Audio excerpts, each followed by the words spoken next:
Well, Jane Ace has gone in for social work and better housing conditions for the poor.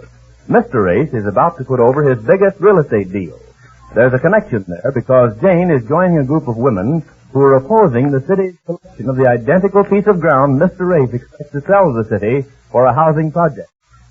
This episode is in alternating scenes between the meeting place of the women and Mr. Ace's office. But first, the meeting where Mrs. Marsh, society leader and chairman, is calling for order. Listen.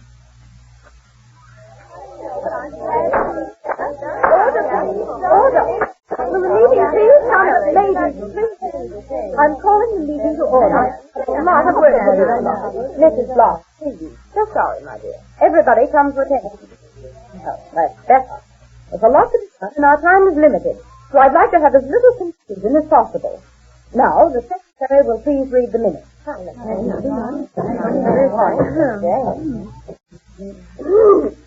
The meeting was called to order by Mrs. Marsh, and the group went immediately into the plan for better housing conditions for the poor. It was moved and seconded that we do everything within our power and leave no stone unturned to oppose the building of homes for the unfortunate on the property to the far side of the railroad track. A committee of 3 was appointed to look over other properties and recommend them to the city. In this way, our work will be constructive, as we can point out to the city the advantages of a better location for this housing project. It was just moved and seconded that we adjourn for 1 week to give the committee time to make a full report on all locations. The meeting is then adjourned. Signed, Adele Rosalind Brooks. Order, please. Now, are there any corrections to the minutes? Anybody have any corrections at all? Well, are there any questions before we proceed with the business at hand? Any questions? Anybody? Yes. Is that a one-piece dress the secretary's wearing, or a separate blouse and skirt? Quiet. I suppose you're all wondering who it was who asked that question. Ladies, I've taken the liberty of bringing a new worker to our group.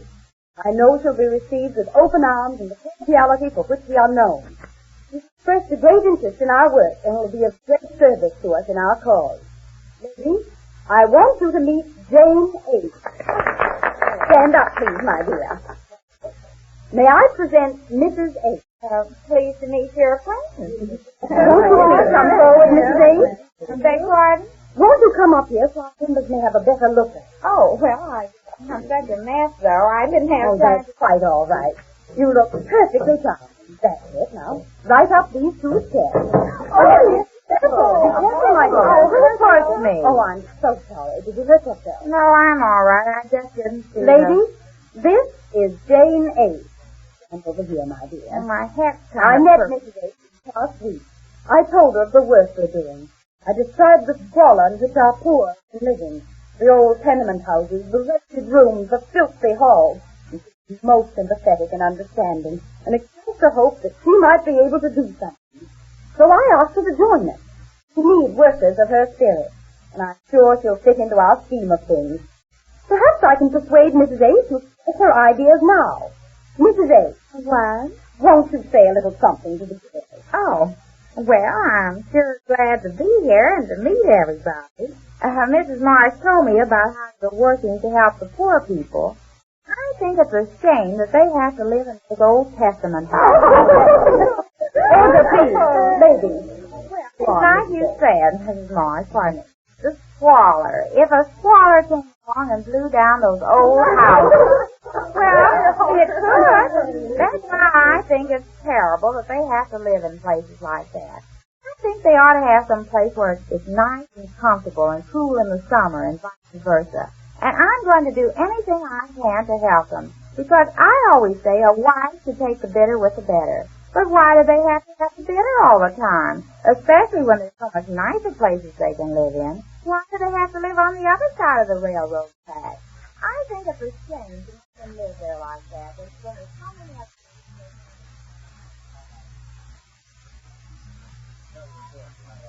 List of all my holdings, Miss Wilson. Yes, Mr. Ace. Is this everything, this list here? Oh, yes, sir. I checked and rechecked. Everything's there. But, But what, Miss Wilson? What are you looking so worried about? well, it's just that I hate to say this, Mr. Ace, But isn't this rather a risky gamble you're taking? Gamble? Well, since Oh, when? I know it's none of my business. But after all, I've worked here for you a good many years, and I think I've learned a little from you about being cautious and thinking twice before... I have thought twice. Don't worry, Miss Wilson. I'm not going into this proposition with my eyes closed. Yes, sir. I've got information that I can't divulge at this time. Yes, I thought you had, but it's taking every cent you've got. I know it is. It's the biggest deal I've ever been in on, and I'm in on the inside track. You're sure the city's going to buy that? Oh, absolutely. You don't think I'd be putting up everything I got for an option on it if I weren't, sure? Yes, sir, but I thought I read somewhere or heard that there was a lot of talk about the city building someplace else. Oh, that's just talk. I happen to know that... Oh, Mr. Marsh, come in. Good afternoon. Come in, Mr. Marsh, and... that'll be all, Miss Wilson. Just go over this once more and make sure it's all there. I want to be able to close this deal by tomorrow. Yes, sir. How are you today, Mr. Hayes? Oh, fine. Have a chair. Thank you. I was just going over this list of all my holdings. I'm liquidating everything for the ready cash I'll need to get this option. Fine. You ought to close it. Oh, I'm going to tomorrow. Well, that's the idea. Mr. Marsh, my secretary was just telling me she's such an overly cautious gal. She thinks I'm taking quite a chance here. Nonsense. What chance? I tell you, the city is going to build on that ground. I'm a board of city alderman. Oh, sure, I know. I was just saying what she said. She's a pretty smart girl, keeps in touch with all real estate developments in town. Well, even she knows about this agitation that the women are stirring up against the city's buying this ground. Oh, everybody knows it. The women have been pretty active, but they haven't been chance. I know. My wife's even working against it. I know. Yeah, that was quite a shock to me when I found out that Mrs. Ace was joining up. It's just Mrs. Marsh's way of having Ace get acquainted with our set. These women always have to be doing something. It gives them something to think about besides parties and drinks. Yes, I guess it does. And let them agitate. There's always agitation every time the city makes an important move. Once the thing's closed, they'll forget all about it and find something else to agitate about. You know women. Yes, I guess they're always... Seriously, you don't believe that anything your wife or my wife could do would influence the city on a deal like this? Sure, I guess so. There's been little or no mention in the newspapers about it. Yes, I've noticed that. You can't very well arouse public sentiment when the public isn't being informed. Yes, I noticed the papers have had very little about it. Why should the papers carry anything about it? They know it's not important agitation. They're not interested in what a little group of women might try to stir up. I guess it's just nothing. Of course it's nothing. Now, don't you worry about it. You just hurry up. And to be able to do something to help the poor people move into better homes.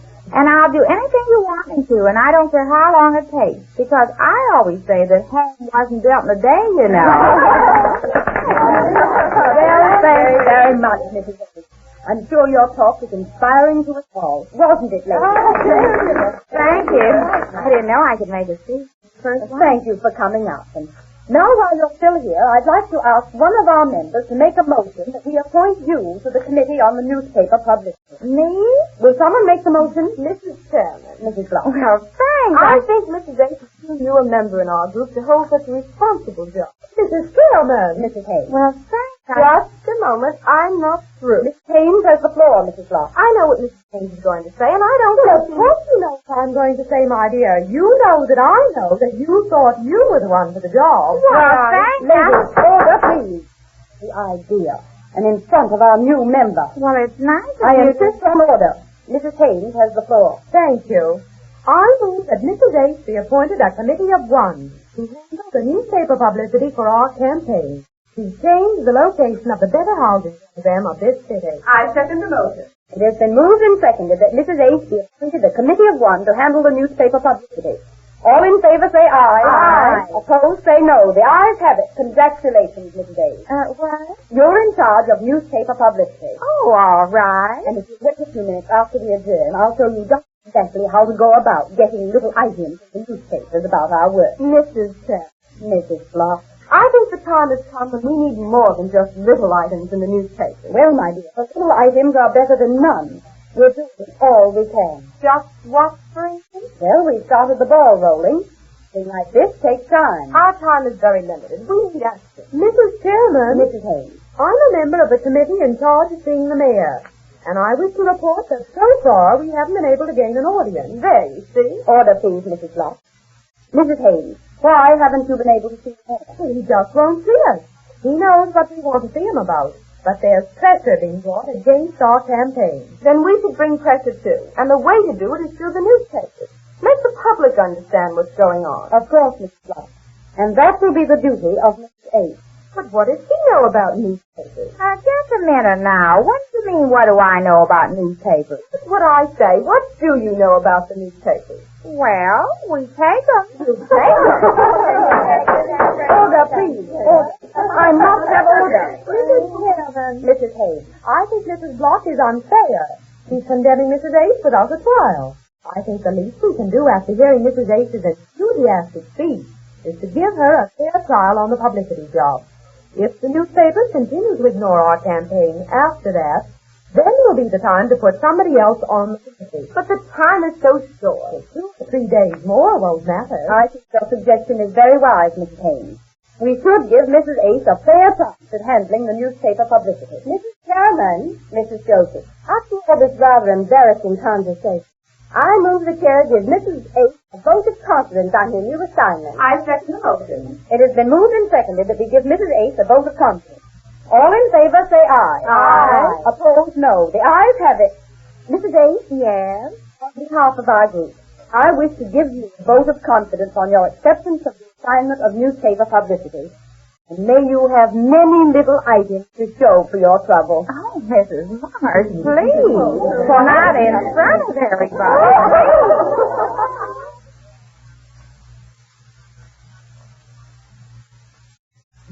Well, at any rate, Jane's in charge of newspaper publicity.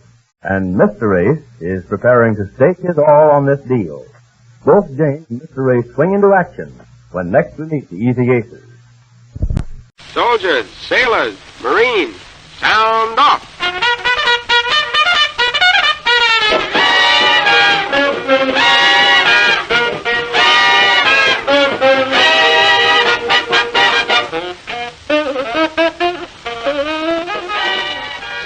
Greetings, cats. Lace up your spats and let's jam a bit. This is Jumpin' Johnson Mercer on detail to sound off with your favorite foursome.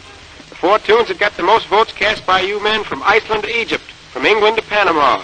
Special Service, Los Angeles, USA has the torrid results, so feel your pulse and bounce accordingly. Here they come. Number 4 on your hit parade. A swell hunk of jive very much favored by ballads from Cairo. The tune is a new one titled Riffette, and it's Freddie Slack's band on the solid side. Sound off.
Dig deeper where they shine like a pewter knob on a guardhouse door. This fine song from the production Cabin in the Sky is destined to hit the top, but fast. Its theme of punchboard romance is enhanced by great lyrics to a fine melody. Ballads from Dutch Harbor and the Aleutians helped out tremendously. Number 2, that's our cue. The tune, Taking a Chance on Love. And Dinah Shore is holding the dice. Roll 'em, honey.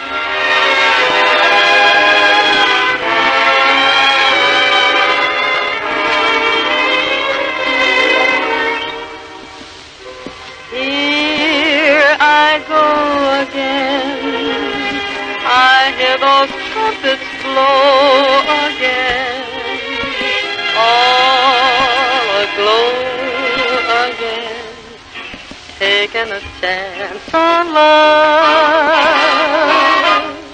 Here I slide again. About to take that ride again. Oh, starry-eyed again, taking a chance on love. I thought the cards were a frame-up, I never would try. But now I'm taking the game up, and the ace of hearts is high. Things are mending now.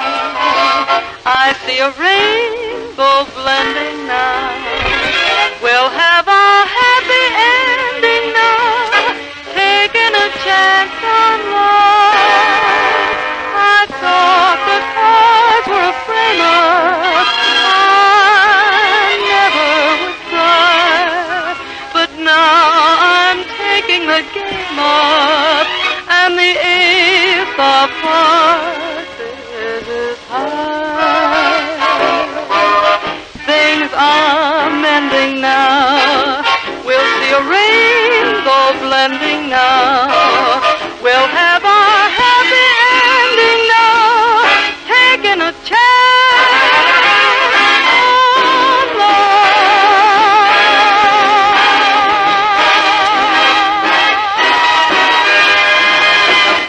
Attention, men. Get out of that spin. Here comes your sound-off special for this mellow concerto. Sharp as attack and twice as potent. Under the heading of number 3, this little jewel jumps, as you shall see. It's graced your favorite 4 on other sessions, so we'll bring it back to parade once more. The tune, Cow Cow Boogie, with Freddie Slack's band, Freddie at the 88, and Ella Mae Morse deals out the 8 bars with her Texas accent. You can now start jumping. Out on the plains, down your Santa Fe, I met a cowboy riding the range one day, and as he jogged along, I heard him singing a most peculiar cowboy song. It was a ditty he learned in the city. Come a get along. Get hip, little doggies, get along. Better be on your way, get along. Get hip, little doggies, and he trucked them on down the old fairway, singing it cow-cow boogie in the strangest way. Come a singing his cowboy song. He's just too much. He's got a knocked-out western accent with a hollow touch. He was raised on local weed. He's what you call a swing half-breed, singing his cow-cow boogie in the strangest way. Come a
and he trucked 'em on down the old fairway, singing his cow boogie in the strangest way. Come a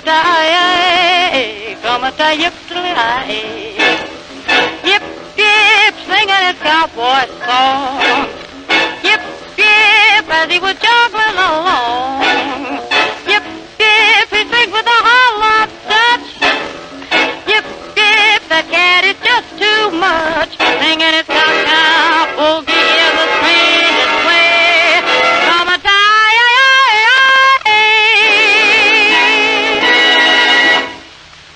Yeah, and carry me back to Amarillo. And now, to satisfy the curious and to help settle a few little side bets, we present the number one tune on your own hit parade.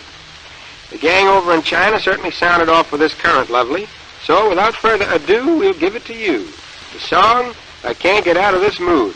It's Freddie Martin's band with Bob Haynes and the chorus splitting on us on the vocal. Sound off.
Well, gang, you've heard your favorite four from our sugar store, so we'll call a halt to this edition of Sound Off.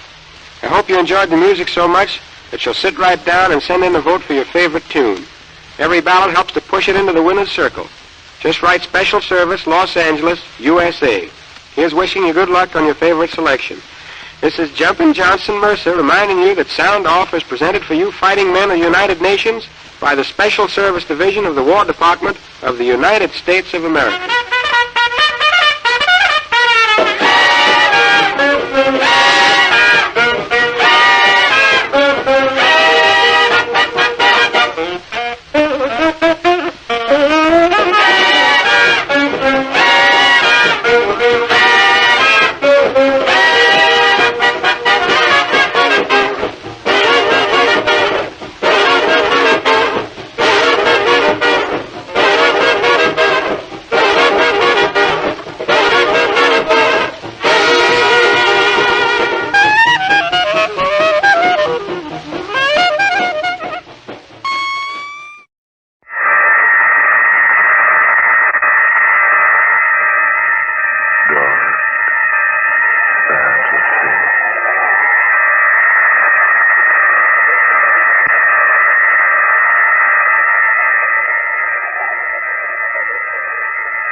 Winstead, will your wife be down shortly? Yes.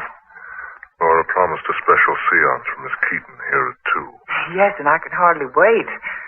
I've always been so curious about things like this, but I've never attended a seance before. Well, I assure you, Miss Keaton, you'll find it most fascinating.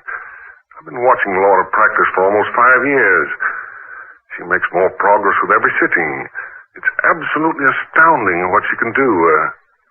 Isn't it, Winstead? Yes. Quite. Oh, yes. She really didn't know she had the power, until about 1937. Remember, Winstead, the penthouse party? Who gave the beastly thing? Do you remember? Yes, I remember very well. It was Quentin Ramsey. Oh, yes, that's who it was. Ramsey had a mystic oracle board, Ouija. No one could get the thing to work until they coaxed Laura to sit down and have a try. And she made the board work? Oh, indeed she did. All over the place. It was absolutely weird. She got messages from several of the guests' friends who had passed on some time ago. People she'd never heard of until that night. How wonderful. She used the board for about a year and then found out she could get pencil messages. Pencil messages? Yes, she simply substituted the pencil for the little heart-shaped board with the isinglass window. Her messages came in more rapidly that way, more complete, and this method was less tiring for her. You mean she actually contacts departed spirits that way? I mean, she did. But she gave up the writing method 2 years ago, didn't she, Winstead? Yes, thank heavens. Every place I'd go, I'd find a paper simply covered with strange scratching, harebrained, so-called messages. But look here, old fellow. Do I detect a shade of sarcasm in your voice? I dare say you do. Not aboard with the whole thing. But why, Winstead? Simply because it's all a lot of... Well, go on. Oh, never mind. I wish you'd come on downstairs and get this thing over with.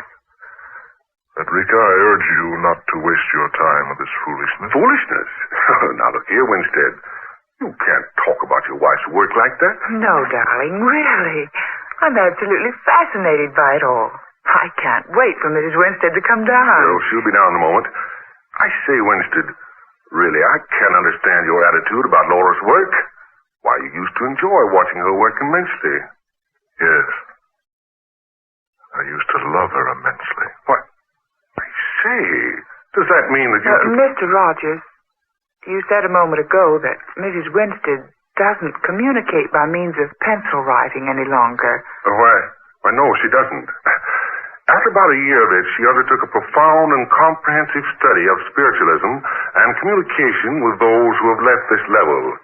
In her study, she learned that those departed ones can sometimes make contact with us through the use of a medium's voice. She began very slowly at first, lying relaxed on a couch, eyes closed, and eventually her contact began to use Laura's own voice for their messages. And that's what she'll do for us tonight? That and more. More? Oh, yes. You see, Miss Keaton, after Laura Winstead perfected her means of vocal communication with spirits, she continued her studies and experiments until she became able to bring about materialization. You mean... I mean, now we see the departed one with whom we commune. Oh. Well, I really didn't expect that. I thought possibly a few table wrappings. Oh, there'll be more than mere wrappings here tonight, Miss Keaton. Oh, here's Laura now. Laura, dear. Good evening. Or should I say good morning? It's after 2 a.m. Yes, Laura. We've been waiting for you. Really, I think you could be more prompt. Do you, Harvey? Or perhaps you should hold the seances instead of me. Now, Laura, there's really no reason for you to make a scene. Oh, no, of course not. We're not here for a scene. It's for a seance. Yes. Shall we begin, Laura? Yes. Harvey, if this is going to bore you, I suggest you go into the library until we've finished. No, I'll remain here. Then I must ask you to assume the right attitude. You know we always have difficulty getting good contact whenever a disbeliever is present. Oh, I'm sure Mr. Winstead believes, don't you, Harvey? I'd rather ask that same question of you, Frederica. We're finished here. Oh, don't worry about me, Mrs. Winstead. I'm quite open-minded. I'm sure you are, dear. Now, if we'll all gather around the table.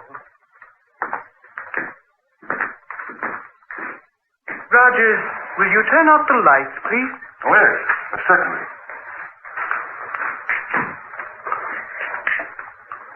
There we are. Now we'll all... Oh, what's that?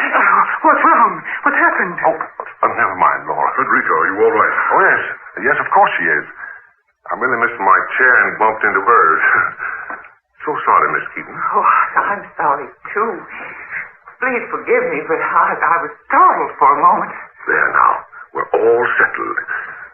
It was entirely my fault, Miss Keaton. I'm terribly sorry. It's quite all right, Mr. Rogers. Is everyone quite ready? Yes, Laura. All ready.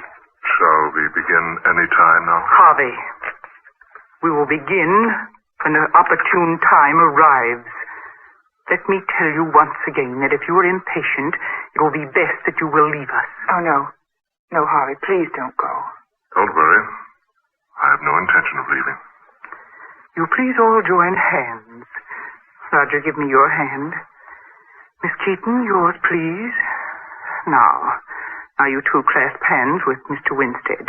Yes, I understand. Harvey, where's your hand? Oh, there it is. All set, Laura. Now, whatever happens, no one is to break the contact. Is that perfectly clear? No one. We will soon make communication with one from another level.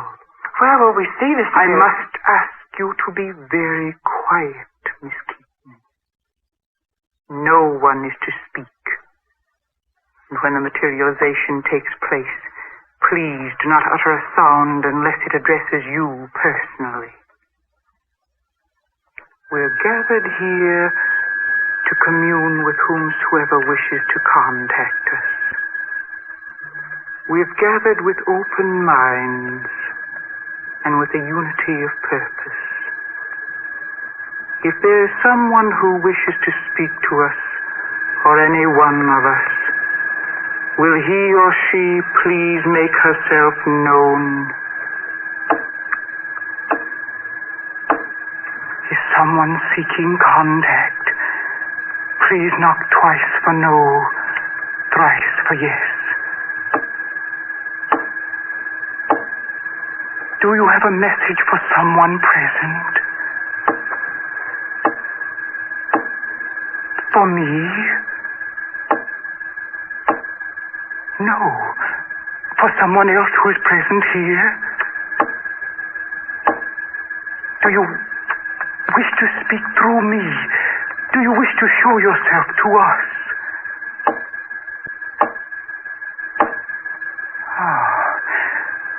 Very well.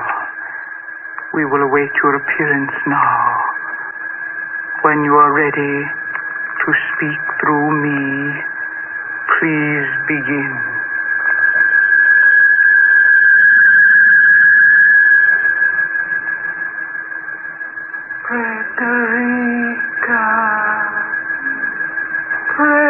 Frederica, do you hear me? Yes, I hear you. I am calling to you, Frederica.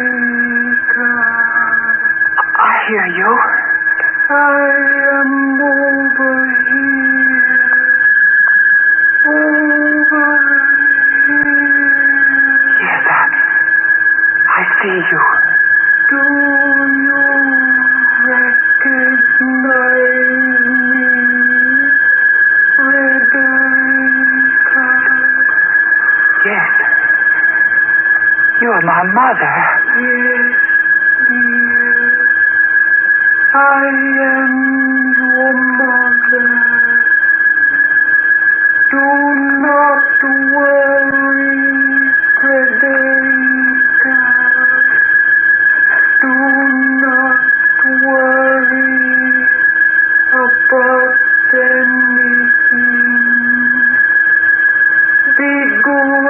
my child.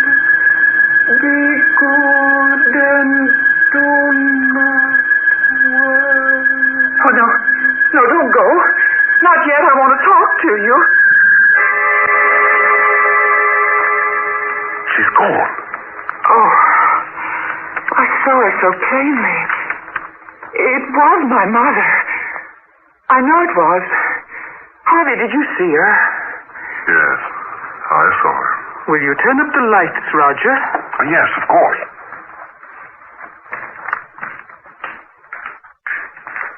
Feeling all right, Laura? Yes, quite all right, thank you. Miss Keaton?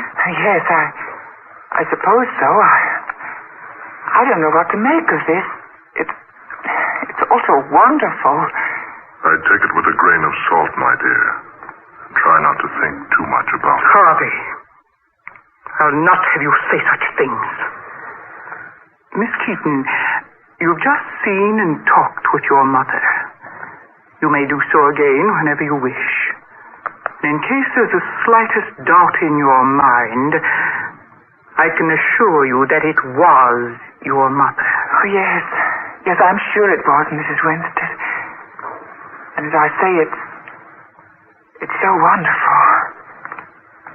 Tell me, why haven't I heard of your ability to do this before now? Because, Miss Keaton, I permit no one to speak of it. I do not wish to become a public figure. I give sittings for my friends. I don't wish the world at large to know about my power, so I swear every newcomer to complete and absolute secrecy. I'm asking you for your assurance now. You mean you don't want me to speak of this to anyone? Yes, that's what I mean. You must promise to speak to no one of what you have seen here tonight. Very well, Mrs. Winstead. As you wish. I shall expect you to keep that promise. Now, the seance is ended. I shall bid you all good night. Laura, dear, won't you stay and talk for a while? Thank you, no. I'm very tired, and it's almost 3 o'clock. I'll see you to the stairs then, and then I must be going. Winston, old chap, I'll see you at the office tomorrow. Very well. Thank you, Rogers. Good night, Miss Keaton. Good night, Mr. Rogers. Mrs. Winstead. Good night, my dear. Please come back again when you can. Oh, thank you, I will. Good night, Laura. I'll run Frederica home. I'll be along shortly. Yes, Harvey. Take your time, my dear. Now, whatever made me say that?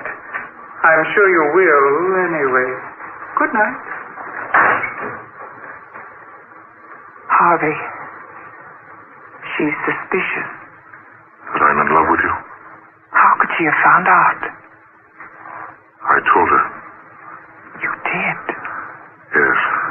Made a clean breast of it to her. Told her it was no good, she and I trying to continue to make a go of it. She refuses to give me a divorce. Oh. I'm really desperate, Frederica. I can't stand living with her another day. She's changed so. There's no love in her heart anymore. No warmth. She suddenly becomes such a different person. Nagging, sharp-tongued, overbearing. Oh, poor dear. You do need someone to look after you. She must neglect you terribly. She does. I minded a lot at first. Believe me, Frederica, I was always in love with Laura. Now she's so indifferent. Everything I try to do for her. But why has she become so indifferent to you? I've stopped trying to explain that months ago. I don't care anymore. Now that I found you. Harvey. You do love me, don't you, Frederica? Oh, yes, dear. Of course I do.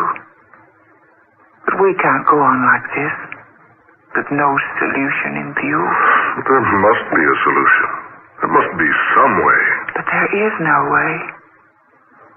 No way except the one Laura denies us. Just give me a little time, Frederica.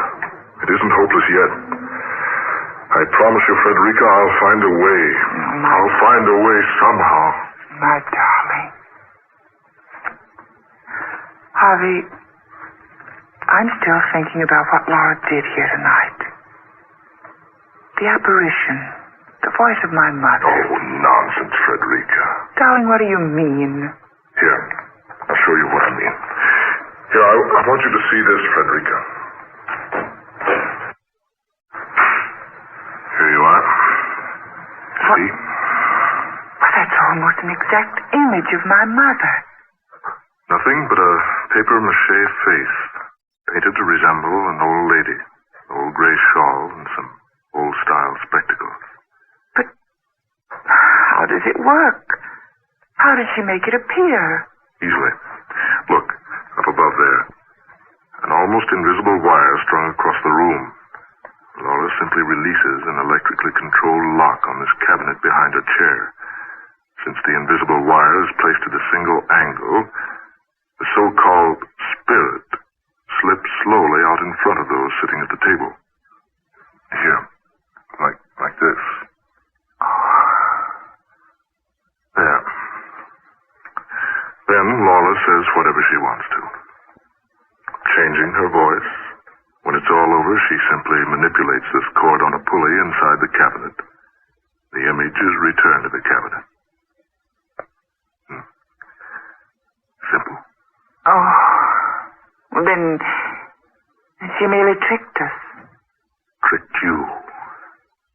I've known for years that Laura's nothing but a fraud. You might have kept what you know to yourself, Harvey. Oh, Mrs. Winstead. Laura, I asked her not to come here. She insisted that since you extended the invitation, she was obliged to.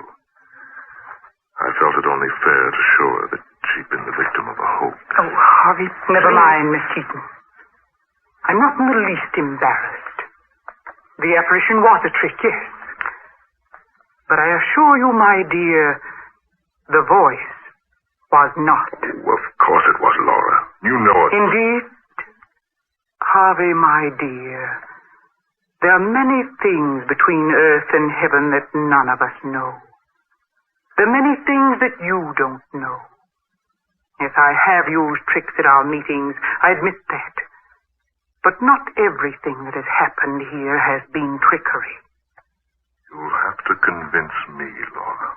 Harvey, I have a feeling that someday, somehow I will convince you. And that when I do, you'll never be able to scoff at me again.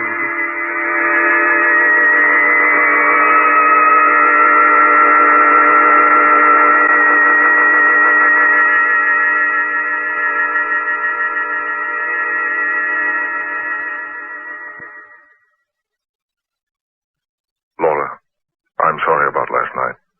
But we simply must settle this thing once and for all. I can't see if there's anything to settle. You haven't the right to hold me like this, Laura. You don't love me. Why don't you give me my freedom? Simple, Harvey. Because no woman likes to see another take her place. And besides, it's so convenient being married to your income.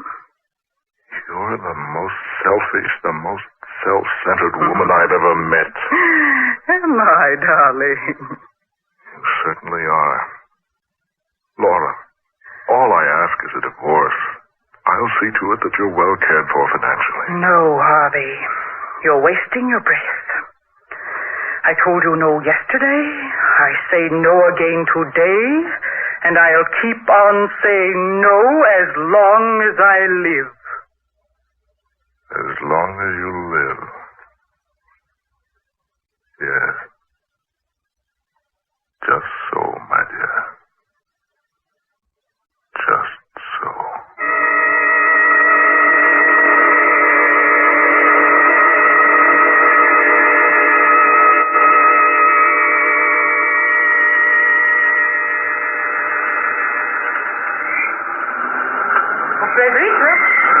Frederica, darling. Yes? Oh, Laura. How are you? Excellent, Frederica. I'm driving out to Cliff Point. Won't you ride along with me?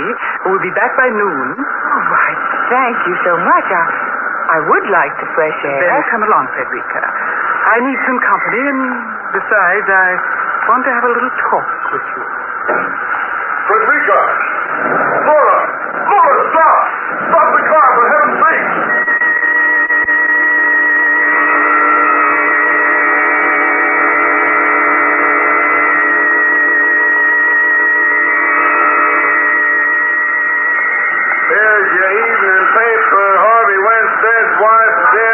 runs over Cliff Point. 2 women forced off highway by unidentified truck driver. Mrs. Harvey Winstead killed instantly. Miss Frederica Keaton expected to die. There you are, folks. Just your evening paper.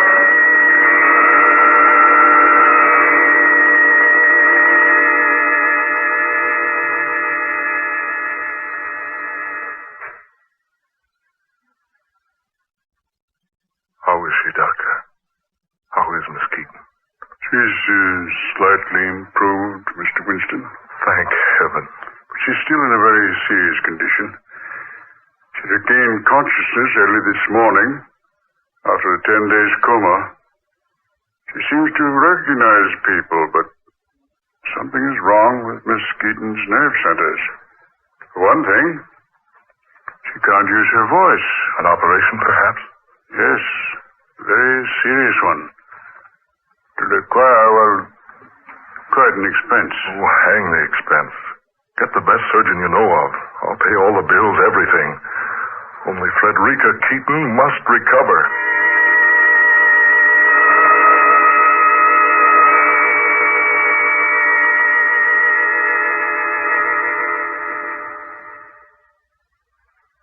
I say, Winstead, do you really think that this girl will ever recover? I don't know. It's been months since the accident. She hasn't been able to speak one word to me. Oh, look here, it's none of my affair, really, but I know things have been going very badly for you lately. Losing your wife and all. But you need some money, old man. Oh, no. No, thanks. Thanks a lot, Rogers. My money's not completely gone. Yet. Good news. Good news, Winston. Yes, Doctor? The operation was a success. Believe me, I never dreamed it would require 3 operations to make Miss Keaton able to speak again. She can talk? Yes, after almost 6 months of silence. Oh, that's splendid. When can I see her, Doctor? Why, now, if you wish. Here, this way. Just a few minutes now. She's very weak. Yes. Hello, Frederica. Harvey, darling. Oh, my darling, at last. Isn't it wonderful, dear? Oh, my dearest one. To hear your voice again. I thought I'd never speak to you again. You must forget all that, darling. Get well soon, please. Because just as soon as you're strong enough, we'll be married, dearest. Just as I've always told you we'd be.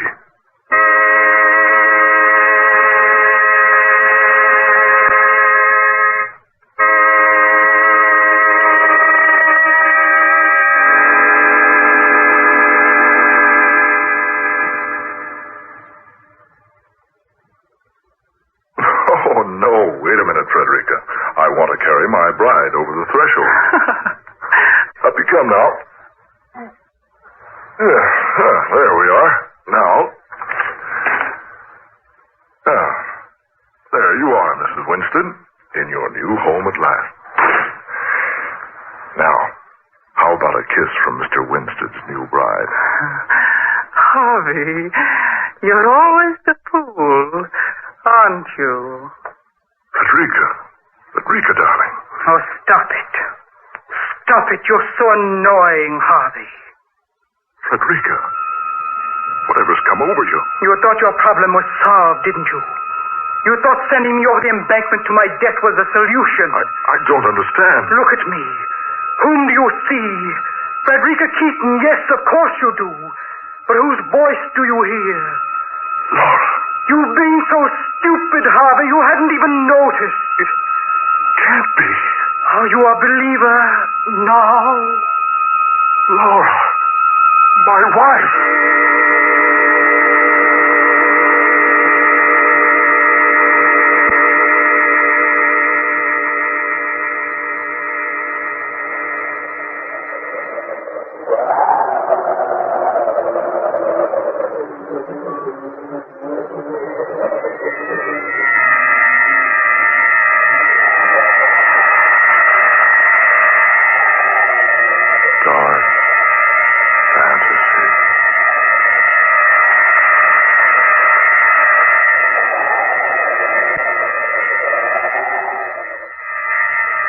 heard A Delicate Case of Murder, the 14th original tale of dark fantasy by Scott Bishop.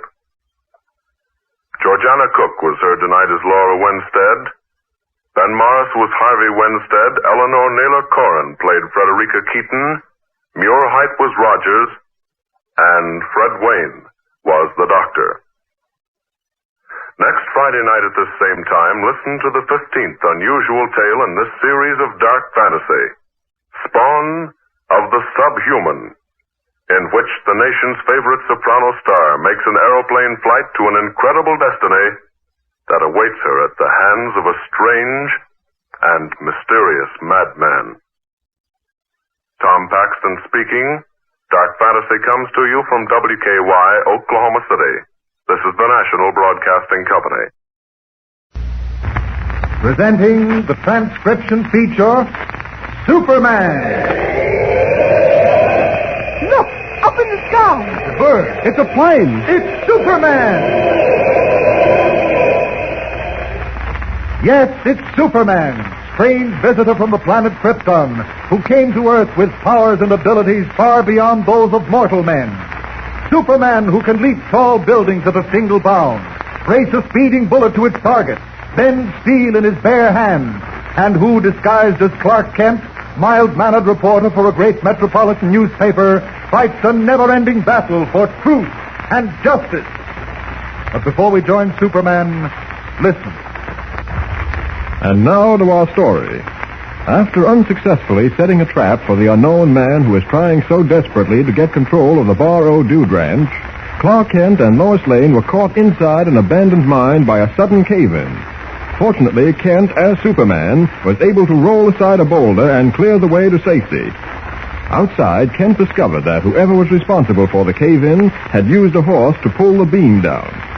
When Clark and Lois returned to the ranch house, Blaine, manager of the Bar O, introduced them to Alfredo, a gaucho employed on the ranch, a hot-headed Latin who has had several arguments with Steve Graham, owner of the Bar O. While Kent conversed with Blaine and the gaucho, Lois carefully examined the fancy saddle on Alfredo's horse. And suddenly, her eyes lit up. Calling Kent over, she pointed to the pommel. Pretend to admire it, Clark. Just look at the workmanship. Look at the pommel. Say, you're right. Rope marks. Like those on the beam at the mine. They were made recently, too. Lois, this may be the break we've been waiting for. Finished admiring Alfredo's saddle yet, Kent? Oh, well, yes. But would you and Alfredo mind stepping over this way for a moment? Sure thing. Come on, Alfredo. These things. So, Senor Kent, you are interested very much in my beautiful saddle. Yes, Alfredo, I am interested. Very interested. A saddle like that, senor, it takes very long time to make. It isn't the workmanship of the saddle that interests me, Alfredo, but this. Oh, the way the silver is inlaid into the leather. No, I mean these marks on the pommel. See, it's bad fortune. Even the very best leather, sometimes he gets scratched. Not without good cause, Alfredo. You tied one end of a rope firmly around the pommel of your saddle right here. So? The other end you fastened to a large timber beam. Beam, senor? Then you spurred your horse into a gallop and pulled the beam crashing to the ground. And started the cave-in that sealed us in the abandoned mine. Now, wait a minute, Miss Lane. What is this? Rope, beams, mine. I do not understand. Alfredo, someone just attempted to kill us by imprisoning us in the old mine. That someone... No, this cannot be. You are accusing me, Alfredo. No, I'm not accusing you, Alfredo. But I do think You think, senor, that I have tried this thing? That I tried to kill? Senor, that is very big insult. Take it easy, Alfredo. I am a gaucho, senor. We gauchos are men of honor. I do not like for anyone to speak to me like this. Oh. I do not like it, Senor Kent. I was merely speculating, Alfredo. Maybe you didn't use your rope and horse to pull that beam out. But if you didn't, how do you explain these marks on your saddle? I think you come to Bar O to make trouble, senor. You haven't answered my question. I do not have to explain anything to you, Senor Kent. Easy, Alfredo, easy. I'm sure Mr. Kent doesn't mean to accuse you of any wrong. He just wants some information. He does not have to make so many questions. Questions, like he's policeman or something. Like if I am thief. I do not know anything about mine and pulling over timber. What are you so afraid of? Why don't you tell us what you tied the other end of the rope to? Yes, Alfredo. What's the answer? Go on, Alfredo. Mr. Kent is trying to help all of us. Very well. I am Gaucho, correct? See. All right. So I find big steer. Steer is wedged in between two big trees. So, quick. I tie a rope around his horns, other end to saddle, pull him out with horse. Well, that seems logical, Kent. Things like that are always happening around the ranch. Possibly. Still, I'd like to see some proof. Tell me, what time did you rescue this I am steer? not going to stay here, waste time, answer very silly questions. Come, Blanco. We go for a ride. Come back, Alfredo. I'd stay and answer the questions if I were you, Alfredo. An innocent man doesn't run away. Senor Kent, you haven't told me. I try very hard not to get angry, okay. I do nothing now. But I warn you, Senor Kent, next time you will be sorry if you talk this way to me. Adios, senor. Adios, senor. Clark, I don't like that fellow. I don't believe his story. Well, you can't tell, Lois. He may be telling the truth. That yarn about the steer does sound plausible. Clark, you heard how he threatened you. Oh, Alfredo's hot-tempered, Miss Lane. I'm sure he didn't mean any harm. Maybe not. But our gaucho friend who doesn't like to answer questions can certainly stand watching. Well, I suppose in a case like this, you can't overlook anyone. Or anything. Mr. Blaine, you come over here a minute. Be right over, Shorty. Excuse me a moment, won't you? I've got to get back on the job. I'll see you folks later. Okay. Lois, we're not getting anywhere on this case. If only we had some real clues. No, we have clues, Lois. We're still going around in circles. So far, the clues don't lead anywhere. Oh, now, don't tell me the great reporter is getting discouraged. No. I'm more determined than ever to solve this mystery. I'm with you. Suppose we try to get our bearings. What's your idea? Ideas are my idea. I don't get it. Well, I mean, let's sit down and talk it all over. Maybe we can get a bright idea or two. Well, swell. Suppose we sit over there on the porch, huh? Mm-hmm. Say, by the way, where's Jimmy? I don't know. Around the corral, probably. Maybe Blaine knows. Mr. Blaine?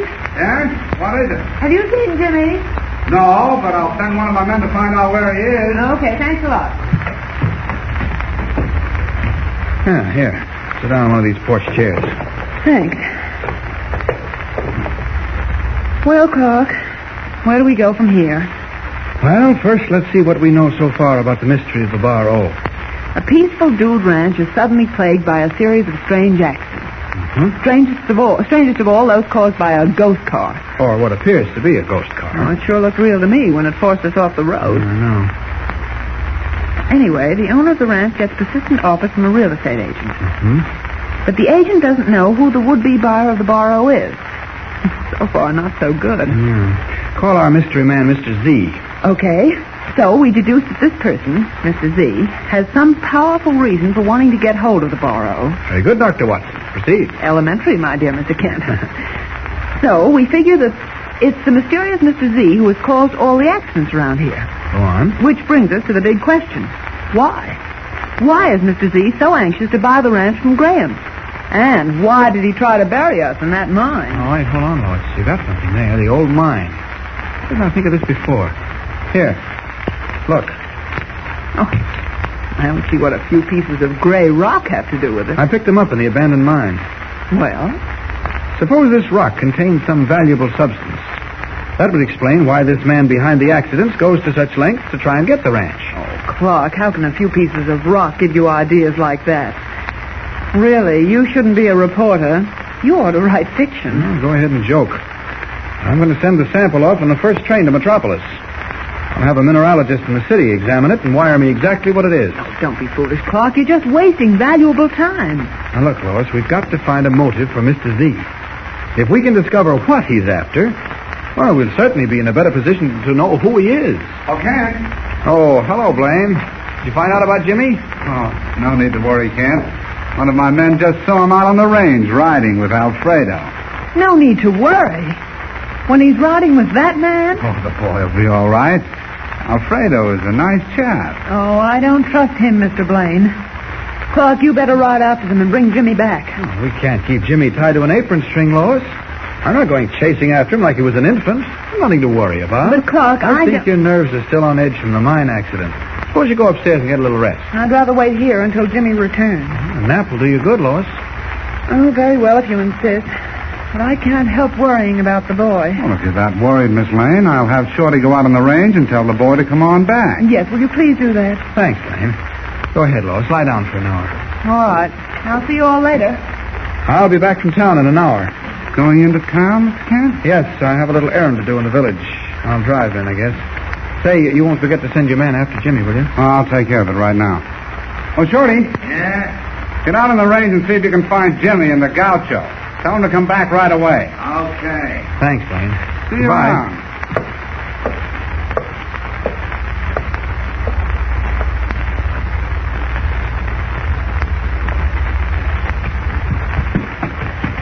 Gosh, Alfredo, let me see you do that with the whip again. You like it, eh, Jimmy? Okay, this time I do even better. You see little twig on tree over there?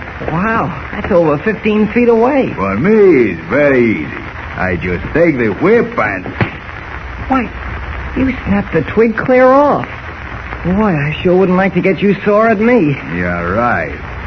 It's not very wise to get Alfredo angry. Say, this has been a lot of fun, Alfredo, but I better start back for the ranch now. It'll be getting dark soon. Oh, no, Jimmy. You'll have plenty time to ride yet. Plenty time. Oh, I'm awful hungry. Oh, I fixed that quick. I make you a good supper. Oh, well, where will you get food? Oh, I think of everything, Jimmy. See, there near Hill. Gosh, it's a cabin. I didn't know about that. Oh, it's a very old cabin. No one comes there anymore except me.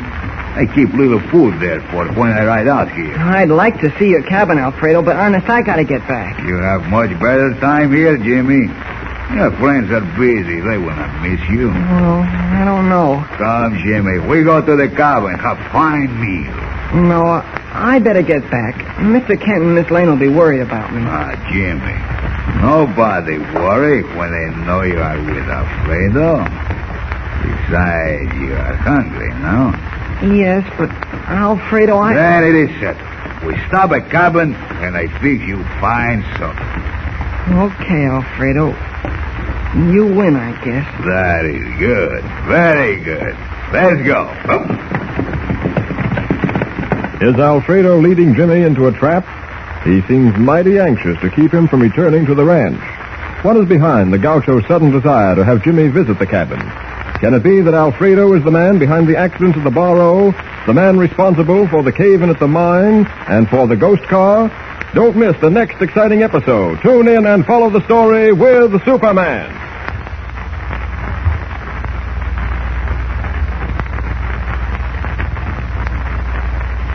Don't forget, tune in again for the next thrilling episode with Superman. Look, up in the sky. It's a bird. It's a plane. It's Superman. Superman is a copyrighted feature appearing in Action Comics magazine. It's 8:30. 8:30. It's 8:30 New York time. Time to wake up, America, and stump the experts. Each week at this time, Lucky Strike offers you a panel of 4 experts, an MC, and a lot of questions and answers. You furnish the questions, and our experts try to answer them. For every question used, Lucky Strike will reward you with $10 in defense stamps. If the question is muffed, you get a total of a $50 defense bond, plus the 24-volume set of the Encyclopedia Britannica. Send your questions to Information Please, 480 Lexington Avenue, New York City. If our editorial staff edits your questions a bit, don't fret over it. In case of similarity, we'll have to be sole judge of who shall be paid, and all questions become the property of Information Please. Now light up a Lucky Strike as I present our Master of Ceremonies, book reviewer of the New Yorker magazine, Clifton Fadiman. Mr. Fadiman.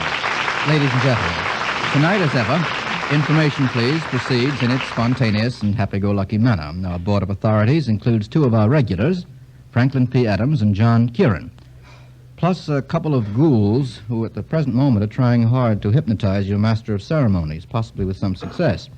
They are first John Carradine, one of Hollywood's very best menaces, and Boris Karloff, the veteran bogeyman of the films and now #1 blood-curdler in Arsenic and Old Lace.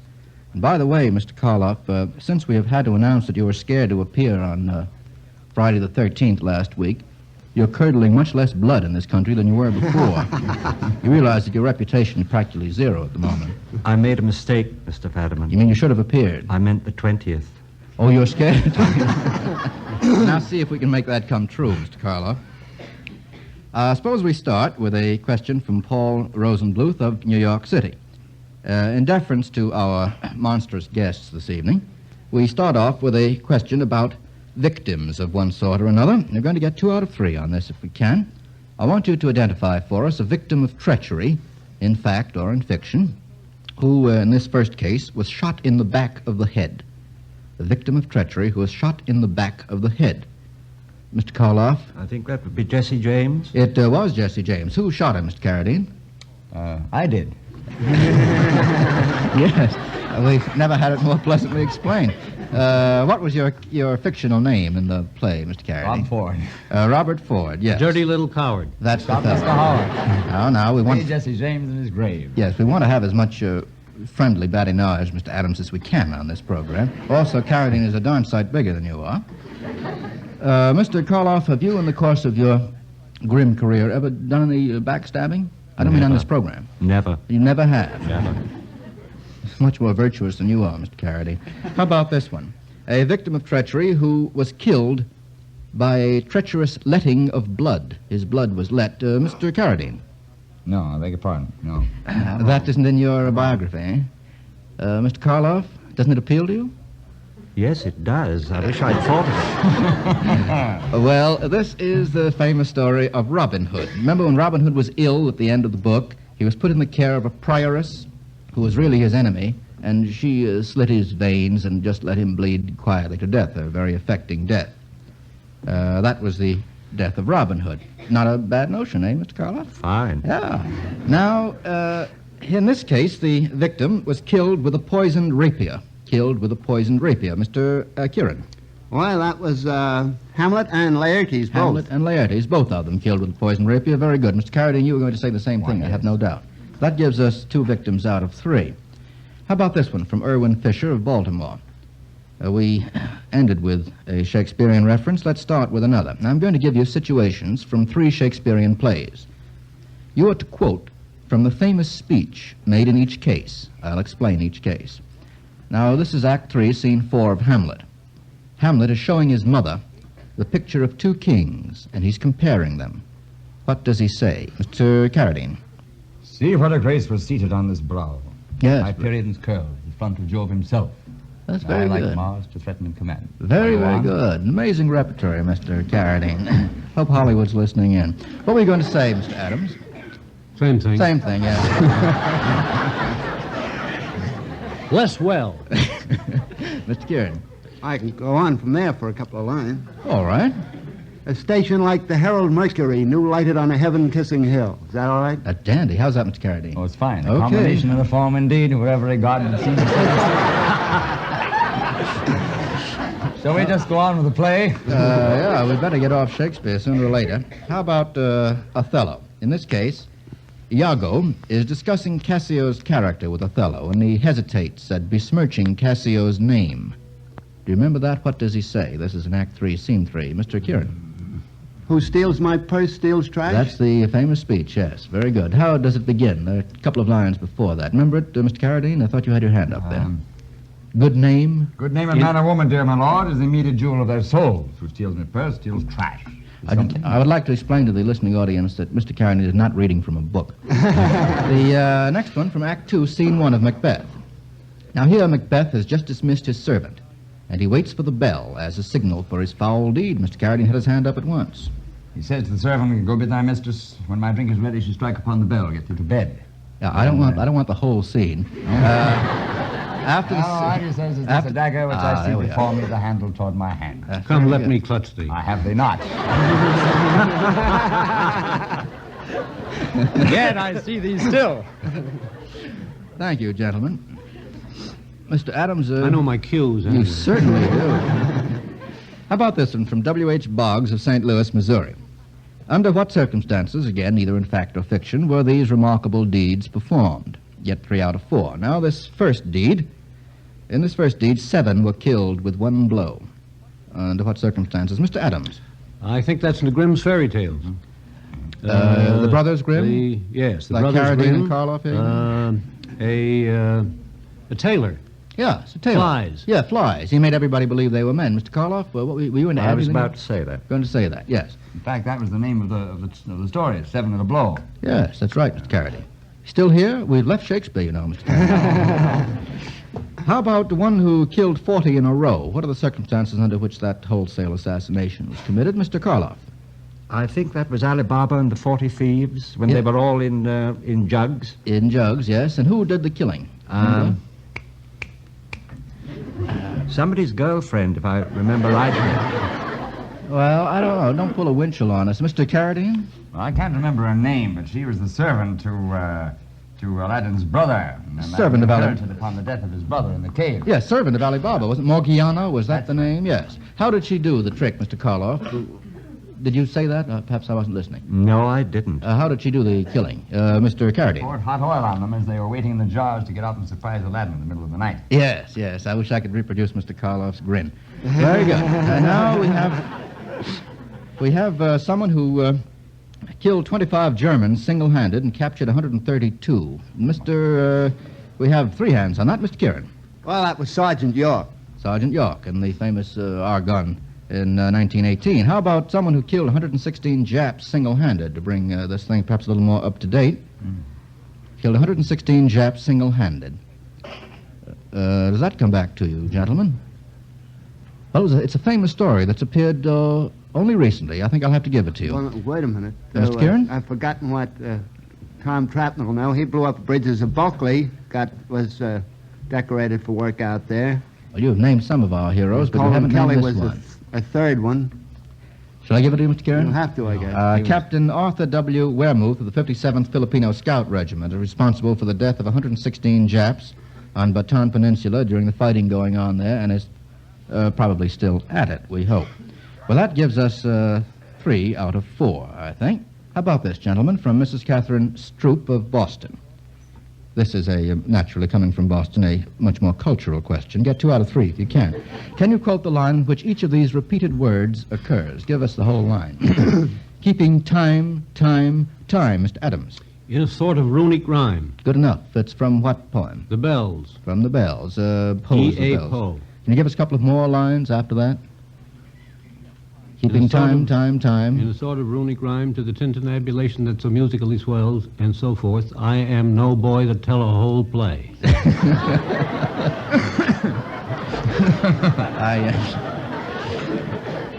You'll find, Mr. Carradine, that Adams is pretty subtle on this point. Take a note of bitterness anywhere?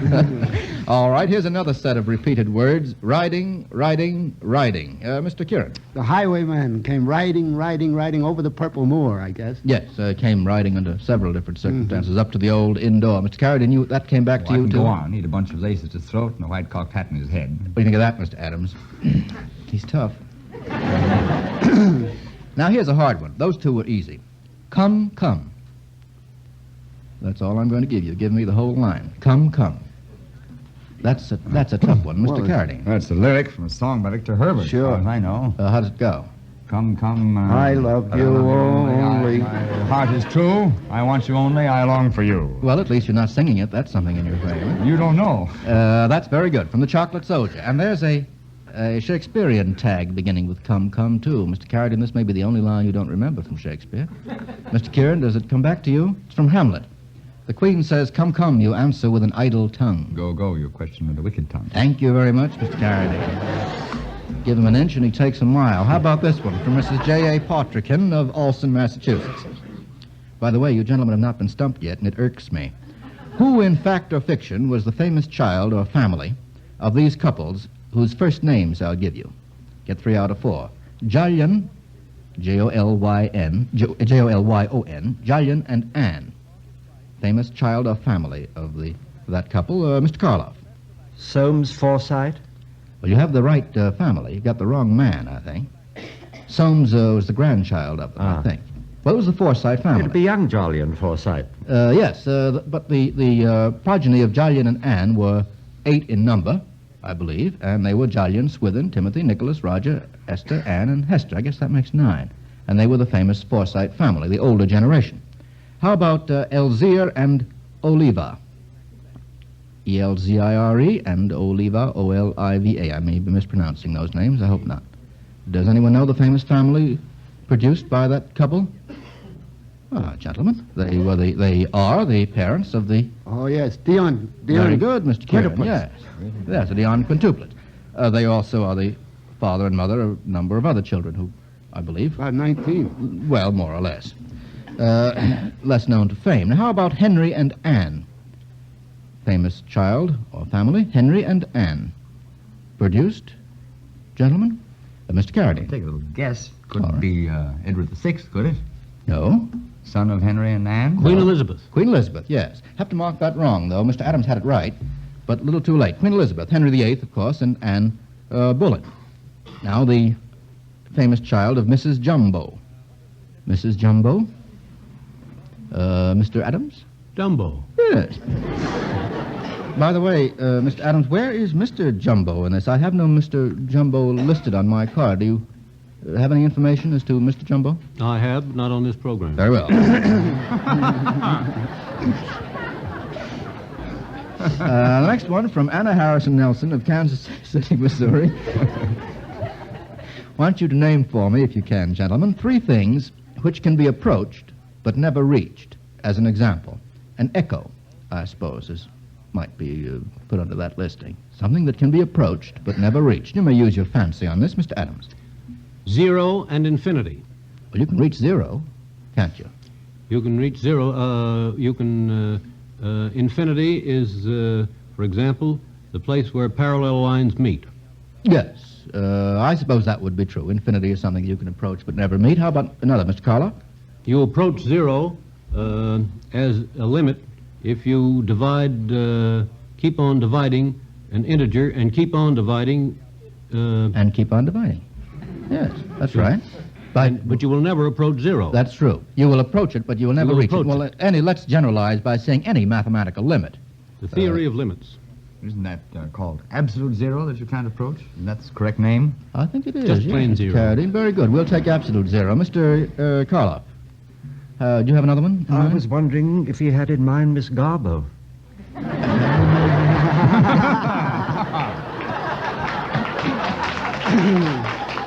Well, it's very possible that Miss Garbo is not the only one that Mr. Adams can approach but never reach. I'll take Miss Garbo, Mr. Carla. If you can get her. Mr. Kieran, did you have a congregation in your brow? Sunset and dawn. Sunset, that's very poetical. How do you mean that exactly? Well, you can approach sunset or you go toward walking toward it? You can't ever get I suppose that's true. Same for dawn. Mr. Carradine? The end of a rainbow. Oh, yes. Pot of gold. Yes, pot of gold, end of a rainbow. The extreme bottom of a live the volcano. Horizon. Mr. Karloff, what were you saying? I was going to suggest the extreme bottom of a live volcano. What a nice idea, yes. The extreme bottom of a live volcano. Well, that gives us a half a dozen things that can be approached but never reached. So far, Lucky Strike has paid out no $50 defense bonds, and that means no sets of the Encyclopedia Britannica. Now, Mr. Cross, emulating the figure of justice, places fine tobacco in one scale and smoking enjoyment in the other. Yes, Mr. Fadiman, and I find that they're in perfect balance. The better the tobacco, the better the smoke. That's because in a cigarette, it's the tobacco that counts. Fine tobacco gives you mildness, better taste, more smoking enjoyment all around. For this reason, the makers of Lucky's consistently pay the price to get the finer tobacco at market after market. For example, at auctions in Lumberton, North Carolina this season, the American Tobacco Company paid 31% more for the tobacco it bought for its cigarettes and other tobacco products. Yes, 31% above the average market price published by the United States Department of Agriculture. So it goes at market after market, and the best tobacco we buy goes into Lucky's. The result is Lucky Strike means fine tobacco. Mr. Fadiman, doesn't that fact speak for itself? Mr. Cross, it says a lot and says it fast in just 52 seconds. And now we'll go on with a question from Kathleen Joyce of Detroit. This is about aunts, A-U-N-T-S, famous aunts of literature. I want you to name an aunt who married an aunt. An aunt who married an aunt. Mr. Kieran. Charlie's aunt. Yes, that's right. Charlie's aunt did marry an aunt. I think only in the moving picture version, though. In the play version. I don't remember it in the play, but... Did you see Mr. J. Benny? Yes, I did. In the movie version, well, there, he who plays Lord Pancras Barberley does marry his Spanish, the Spanish aunt, doesn't he? That's quite right. How about an aunt who was also her nephew's mother? I believe that's perfectly clear. An aunt who was also her nephew's mother. A little bit mixed up, I know. Any idea? I mean, it was his real mother, not acting as his mother. She wasn't his aunt. She was just an aunt, wasn't she? She was an aunt of his. Not just an aunt generally, but his own aunt. In other words, the nephew's aunt was also his mother. I'll make it clearer. I'll say the nephew's mother was also his aunt, Mr. Adams. Now, does it come to you? No. It's, Well, wait a minute. Mr. Kieran? Is that in David Copperfield? No, I don't know how to make that out. Well, now, come. It's Gertrude in Hamlet. Isn't his aunt also That's his right. mother? That's right. She marries his uncle and therefore becomes his aunt. Well, and she's also his stepmother. Yes, she's also a stepmother. She gets 3 salaries, which is contrary to equity ruling. That's right. Well, I have to count that wrong, gentlemen. Well, she's not really his aunt. Oh, yes. No. Yes, and when he gets tired of calling her mother, he can call her aunt. She aunt is is one's father's sister. Not necessarily. Sue Shakespeare. Oh. And let's know how you make out, Mr. Carradine. How about an aunt who announced she was in town? An aunt who announced she was in town, Mr. Adams. Aunt Jemima. And no less, yes. What was Aunt Jemima's slogan? I's in town, honey. That's very good. Yes. Well, that gives us 2 aunts out of 3. Now, how about this? This is from Richard Kelly of New York City. It's about famous slaves. Who is the famous slave of each of these masters? Prospero had a slave, Mr. Carradine. Caliban. I had 3 or 4 hands up on that. I guess we all knew it. Agamemnon had a famous slave. Agamemnon. Ah, not so many hands this time. Mr. Kieran. Briseis? No, I think you're thinking of... Briseis was the slave of... What's his name? Well, in Cressida? No. Well, No. I give up. Oh, wait a minute. No, Have go to on count with you the wrong. show. Cassandra. Cassandra was given to Agamemnon as a slave. Remember that? Was she the daughter of one of the kings? She was one of the daughters of Priam, made who more wasn't than in a those slave days. out of She it. had 50. Pardon, Mr. Carradine? She became a little more than a slave to him. Yes, she did become a little more. But she worked her way up, Mr. Carradine. She began as a slave. Mr. C is kind of plain spoken. How about a famous slave of Augustine Sinclair? Mr. Adams. Uncle Tom. Uncle Tom, yes, very good. And Mr. Kieran had his hand up, too, on that. But we got 2 slaves out of 3. Now, how about this from Mrs. L.A. Sanda of St. Paul, Minnesota? Get 3 out of 4. It's all about spiders. No doubt favorite pets of Mr. Karloff and Mr. Carradine here. Can you identify the spider who tried to be companionable? Well, that's Mr. Karloff. The spider with Bruce. Oh, nothing King companionable Bruce about of Scotland. Nothing companionable about that spider, I shouldn't think. Well, he used to let himself down on a thread to visit him, and that sort of encouraged Bruce to try to escape. Yes, Mr. Adams? The spider attempted to be companionable with the celebrated fly. Oh, I think you've all got the wrong spiders, to my mind. He asked him to walk into his parlor, and nothing is more companionable than that. Now, Mr. Adams and Mr. Karloff, you are going to mess up this question between you in a way which is going to drive me nuts. Mr. Carradine? Why, the spider who got very companionable and sat down beside Miss Moffat. Yes, you are aware of Miss Moffat, Mr. Adams. That was the one, the spider who sat down beside Miss Moffat. Mr. Carradine, will you please answer all the rest of these? Now, identify the spider that persevered and saved a nation. Mr. Karloff? That's my chap with Bruce. Yes, that's right.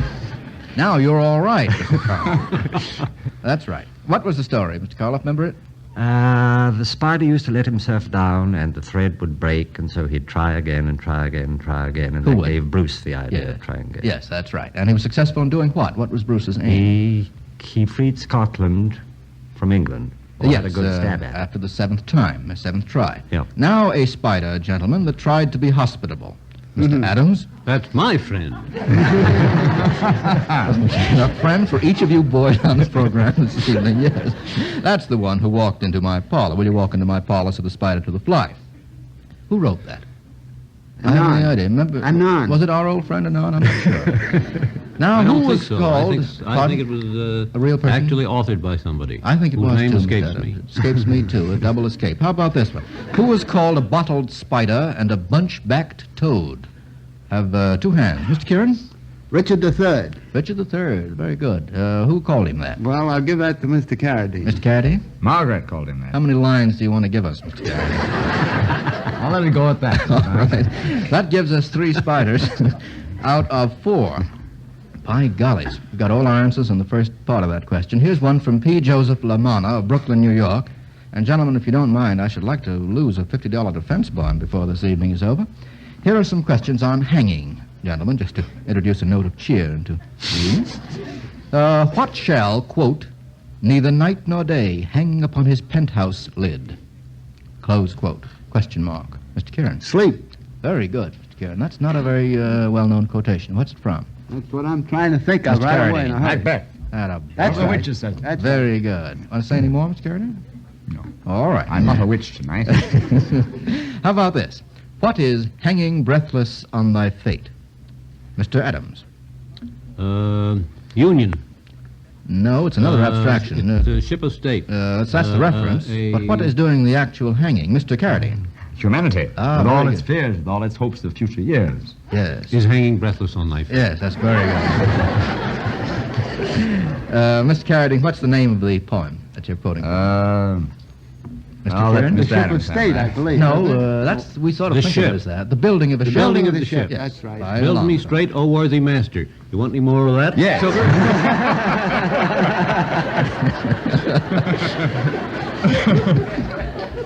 And gentlemen, finally, who hung by his nose up above?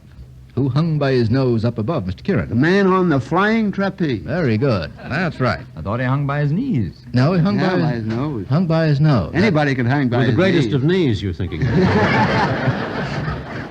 That's 3 hangings out of 3. A little jocular this evening, Mr. Adams, huh? How about this Nothing one? for me. How about Albert Morland? Morland's question. This comes from Montreal, Canada. Identify these kings of fact or fiction. Now, the first was a ship's captain who was called King Tom. King Tom, a ship's captain. Mr. Karloff, was that your hand going Yes, up in that ghostly way? Yes. From The Outcast of the Islands. Would by you stop Joseph snapping those Conrad. bones of yours, Mr. Karloff? Beg pardon. I think his name is Lingard. Very good. Who was Captain Tom Lingard? He's in The Outcast of the Islands by Conrad and in Alma's Folly by Yes. Conrad. Is he in the rescue, too? And in The Rescue. And in the rescue. But years later. Yes, very good. That only a omnivorous Conrad fan, I think, would get. Mr. Carradine, would you care to quote one of the novels of Conrad for us? How about the king who owed his throne to a girl? Owed his throne to the efforts of a girl. Mr. Karloff. King Charles of France owed Yes. his throne to whom? To Joan of Arc. Yes, to Joan of Arc. Very good. She got the Dauphin crowned as Charles VII after the siege of Orleans. Very good, Mr. Karloff. Now, how about the king who slid down the banister? King who slid down the banister, Mr. Adams. That was in the King's Breakfast. It was in the King's Breakfast. Could you give us a line By or two? Alan A. Milne. Yes. Mr. Kieran, does it come back to you? Yes, king asked queen and the queen asked the dairymaid, how about some butter for the royal slice of bread? You haven't got him sliding down the banister yet. Oh, yes, certainly Nobody the king said. said. Nobody said as he slid down the banisters, Nobody, Nobody, he said, could call me a fussy man. Something but like I do that. like a little bit of butter with my bread. Absolutely. Well, I couldn't stump you on that one, gentlemen. Now here's a question for Mr. Cross. Why is it worthwhile for everyday smokers to follow the advice of tobacco experts? Well, ladies and gentlemen, it's because the independent tobacco experts down south watch each sale at the auctions. It's their business as auctioneers, buyers, and warehousemen to scrutinize and examine the leaf. And because the sales take place on the open market, they see just who buys what tobacco and the prices paid. That's why their overwhelming preference for one cigarette, Lucky's, means a lot to you as a smoker.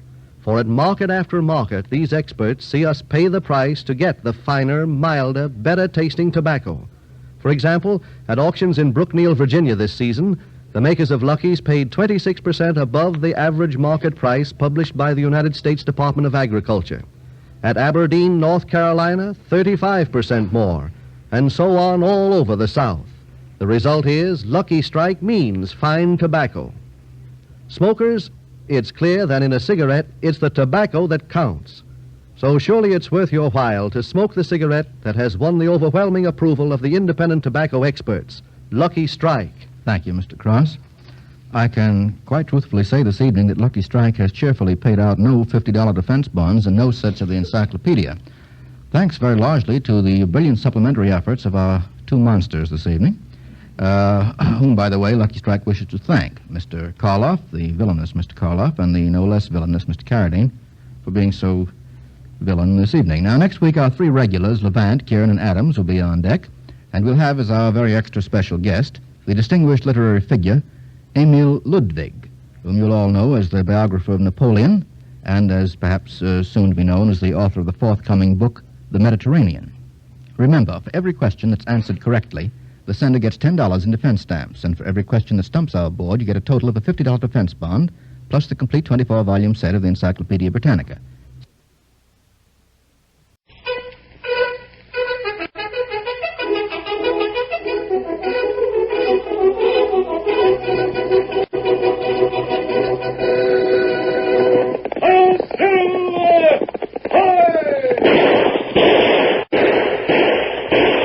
Fiery horse with the speed of light, a cloud of dust, and a hearty hi-yo silver, the Lone Ranger.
When the first railroads were built into the western United States, the engineers and men were faced with the constant danger of attack by outlaws and Indians, and their task might never have been accomplished had it not been for the masked rider of the plains. It was his strength and courage, his daring and resourcefulness that blazed the trail for progress and finally made possible the winning of the West. Return with us now to those thrilling days of yesteryear. From out of the past come the thundering hoofbeats of a great horse, Silver. The Lone Ranger rides again. Oh, Silver! We're heading for town. There's going to be trouble. Oh, Silver!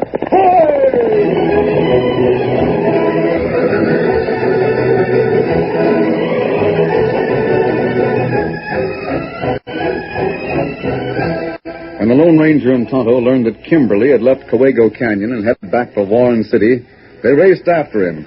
And although they were able to pick up his trail and followed all the way to the hills on the outskirts of the town, the Easterner had too much of a start. It was long after dark when they reined up. Steady there, Silver. Steady. Kimberly get to town ahead of us. We didn't lose his trail for a minute, though. We know where he is. Just because he failed at the canyon, we know that won't stop him. He'll find some other way to slow down the building of the railroad. Next time he tries that, maybe we catch him. Once we get enough evidence to put him in jail, our work will be finished. Tell me, little Kimosabe.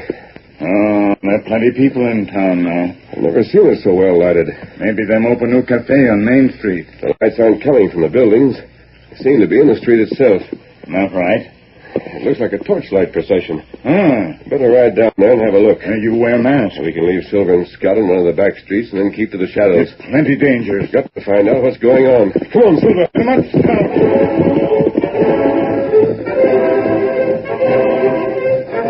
Hundreds of torches lit the main street of Warren City, but there was no procession.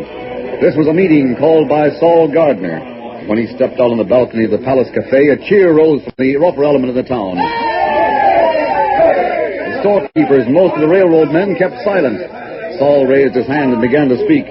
Boys, 3 men were hanged today in Warren City. They were arrested by our sheriff, Bob Dixon. They were tried by Judge Carteret and a jury of 12 men.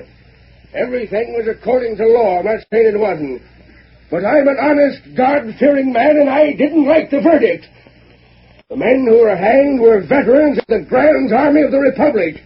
And Bob Dixon and Carteret were rebels in the war between the states. I'm asking you this now. How long are we going to stand for it? How long are we going to stand for rebels heisting themselves up to the seats of the mighty and judging the men who fought to save the Union? Why, I tried to speak this piece in court this morning. I was fined for contempt. But now I'm going through with it. And if Bob Dixon tries to interfere with my right of free speech, he'll pay the penalty we've always reserved for tyranny. We can't do anything about Carteret, to grant you that. He's a federal judge and he's left the town. But Sheriff Bob Dixon's still here. Yes, Bob Dixon, one of the Dixons of Virginia. He's still wearing his badge and ruling the roost. That's something we can change. We can't do anything about it until the next election. It was Walter Manning, the editor of the Warren County Times, who had answered Gardner. He was standing in the second-story window of the newspaper building directly across the street from the Palace Cafe, and the crowd turned toward him as he spoke. You can't shut me down. If Saul Gardner has the right of free speech, so have I. Bob Dixon was elected sheriff of Warren City long before it became a railroad town. According to our laws, there won't be another election until November. And by that time, all of you gamblers and parasites that are living off the railroad men will be gone from here. It'll be good riddance. It would be good riddance for the railroad in the town if we could drive you out now. So, Gardner, you say you're an honest, God-fearing man. You can't deny it. I'll add to it. You believe in justice just as much as I do. There can be no justice when a rebel runs a town. That's prejudice talking. You're a mass of prejudice. It's distorted your mind. Let yourself be fooled by outlaws and gunmen. There's only one principle at stake in Warren City. And that's the principle of law and order. Bob Dixon's fighting for it. And they are cheering you on and fighting against it. I'm no rebel. I never was. I was born in Massachusetts and I fought in the first volunteers. I served on that jury today and I voted for hanging because those men were murderers. They were veterans. If they ever wore an army uniform, they stole it first. But that doesn't matter. It matters to me. They broke the law and they had to pay the penalty. You can talk until you're blue in the face, Manning. You can print whatever you want to in your own newspaper. But there's hundreds and hundreds of us here in Warren City that won't take orders from a Dixon from Virginia. We're going to get rid of them. We can't do it by legal means, and we'll try something else. That's final. You can warn him if you want to. He's got to turn in his badge or take the consequences.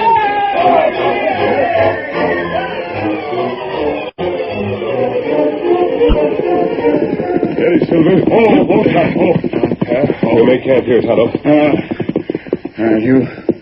You'll not say anything all the way from town. What you think? Yeah, it's a bad situation. That fellow Manning talked good sense. Of course he did. When men are filled with prejudice, they won't listen. I'm afraid there's going to be trouble, Kemosabe. That's right. Maybe Kimberly helped make it. And you can be sure of that. Trouble in Warren City, it hold up railroad. You better get into town early. Find Kimberly and follow him. If he and Saul Gardner get together, ride back here as fast as you can. Time to do that. The following morning, Louise Gardner served her father's breakfast in silence. Good flapjacks, Lou. Are they? Oh, what's the matter with my girl? Oh, Paul, I don't have to tell you. You mean last night? Yes, I do. You're so wrong. You don't become a woman to get mixed up in politics. That's just what it is. Politics. It's a question of right and wrong. All right, and you're the one who's wrong. You can't make me believe any different. Bob Dixon's a good sheriff. He's never been unfair in his life. He couldn't be. He's the finest man I've ever known. He's a Virginian. What of it? That's so stupid, Paul. You're so old-fashioned. Old-fashioned? That's what I said. You're taking his side against me. I've got to. He's a friend of mine. Well, I'm your paw. But Bob's in the right and you're not. Young lady, if I ever catch you talking to Bob Dixon again, I'll lock you up in your room and keep you there. I want your promise. You won't get it. I'll have no part in fighting a civil war over again in Warren City. I'll lock you up. That just proves you're old-fashioned. Lou, I can stand so much. Now, don't get excited. It's bad for your digestion. I warned you. Besides, there's somebody at the door. If it's Roger Manning, I won't see him. Good morning, miss. What do you want? Want to see your pa. Who is it? It's that no-good gambler, Ace Johnson. Shall I shut the door in his face and... Tell him to come in. What? If you don't mind, Miss Lou, I should have mentioned I was expected. All right. You can come in. But there's no law that says I have to stay in the same room with him. And when a decent man gets mixed up with a crook, then he must be loco.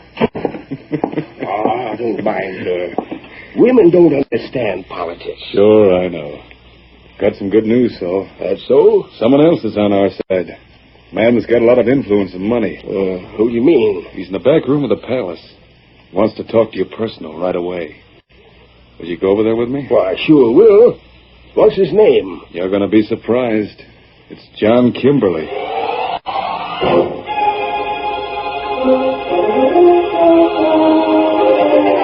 Hey, will you have a drink, Saul?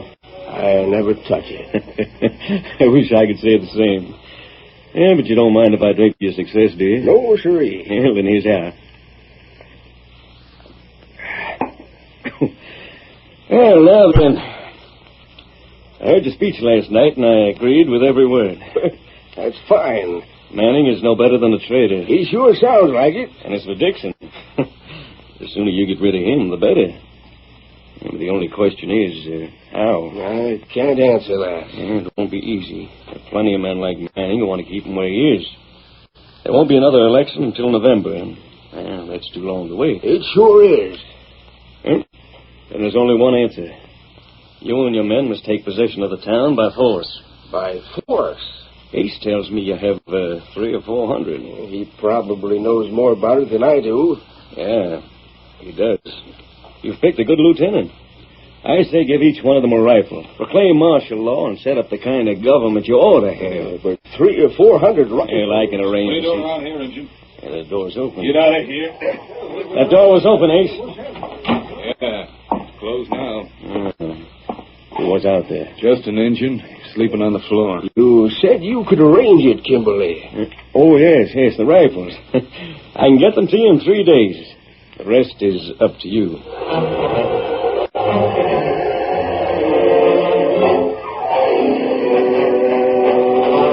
What did Gardner say? That all Tonto here. Ace come along and make Tonto go. Force. 300 or 400 rifles. The sheriff's friends won't give up without a fight. We've got to do something to prevent it, Tonto. Oh, wait. You got plan? It may work. Saul Gardner wants to get rid of Dixon. We'll do it for him. What you mean? Let's go. We're riding back to town, silly boy. On, Silver. Get him up. Come.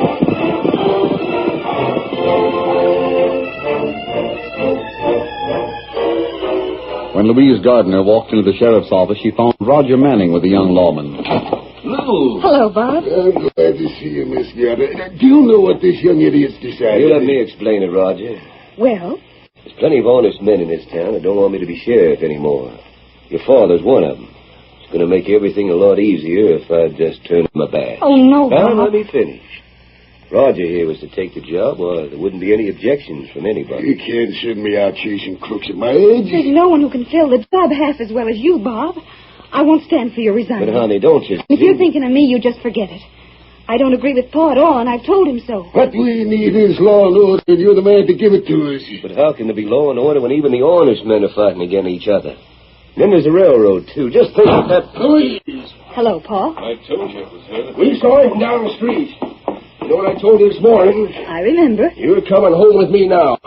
And you're not going to leave the house again. You aim to carry me, Pa?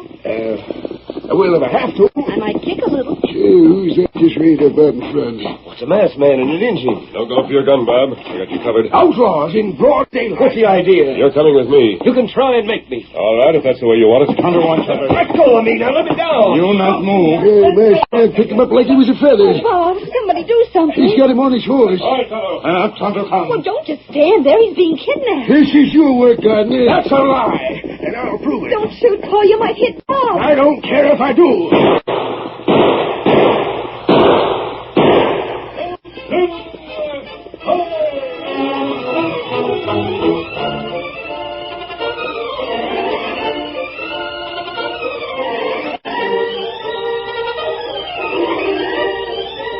The curtain falls on the first act of our Lone Ranger story. Before the next exciting scenes, please permit us to pause for just a few moments.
Continue our story. The Lone Ranger and Tonto raced out of town with the sheriff as their prisoner long before any effective pursuit could be organized. They headed into the tangled wilderness of the hills above Warren City and did not draw rein until their camp was reached. Steady, Silver. Steady, boy. Fella. You can get out now, Bob. Oh, that was some ride. Steady. This is our camp. You're going to be our guest here for a few days. Your guest, huh? Yes. You won't consider yourself a prisoner. That is, after I've explained everything. I'm beginning to put two and two together already. Oh, are you? A masked man and an Indian called Tonto. A white horse called Silver. Now, if you was to show me a ring like I heard Matt Kirby talk about, I could make a pretty good guess as to who you are. A ring like this? Yeah. Does it have a secret compartment in it? Yes, it does. Just like Matt said. You're the Lone Ranger. Oh, but this is still going to take a lot of explaining. I'm not a bad sort of hombre. I've always tried to do my duty. I can't figure out how I got in your bad books. Oh, you haven't, Bob. You see, we were in town last night, and we heard everything. When Saul Gardner made his speech? That's right. Me hear men in cafe scheme to take rifle. Well, those rifles won't be necessary. We took you prisoner to prevent bloodshed, and also to prove to the townspeople just how much they need you. I don't savvy. Well, the first thing I want is a list of all the honest men who dislike you because you come from the South. There's a whole lot of them. The most important ones, then. Especially the ones who own stores or businesses. Oh, well, I guess Bank of Henderson would come first. Good. I don't feel good about it. Go on. McNamara, Corwin, Batchelor. Oh, and then, of course, there's Saul Gardner himself. He owns the biggest store in town. Oh, that's fine. Don't you understand how I feel about it? I think so.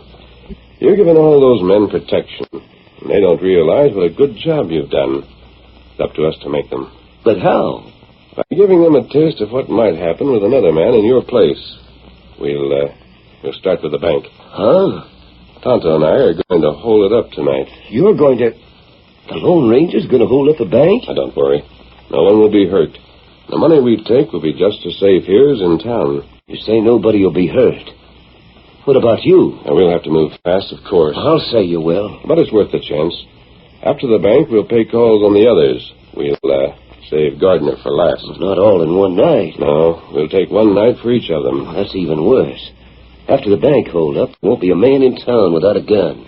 They'll shoot first and ask questions afterwards.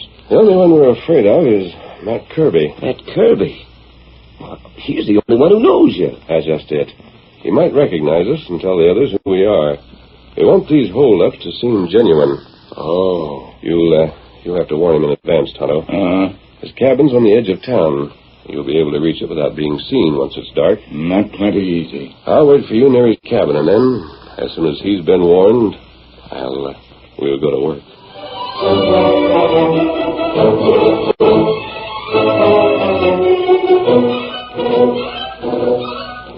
Early that afternoon, Ace Johnson called on Kimberly in his room at the hotel and described the capture of the sheriff. And he confessed his bewilderment. How does it add up, Kimberly? Masked hombre was an outlaw, sure. He might have had it in for Dixon. But if that's so, why didn't he shoot him? It was awful risky taking him prisoner. What difference does it make? You got what you wanted. How's that? Well, Dixon's gone. He'll have to appoint a new sheriff. You're smart, Kimberly. I figure I can lay my cards on the table with you. Yeah, go ahead. Well, it won't do us any good if they appoint somebody that's honest. Not even as honest as you? As me? Why not? We don't need those rifles now. It ought to work out fine. You could invite every gunman in the country to make his headquarters here. And you could collect from every one of them. Well, yeah, but Saul Gardner will have the most to say about the appointment. You listen to me, Ace. I'd like to bet $10,000 you'll be wearing a badge before dark.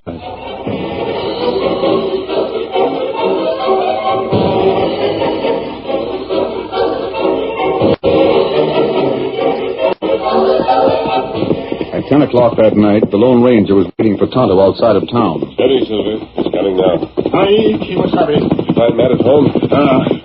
Me tell him what you say. They're bad news. What kind of news? Ace Johnson, sheriff now.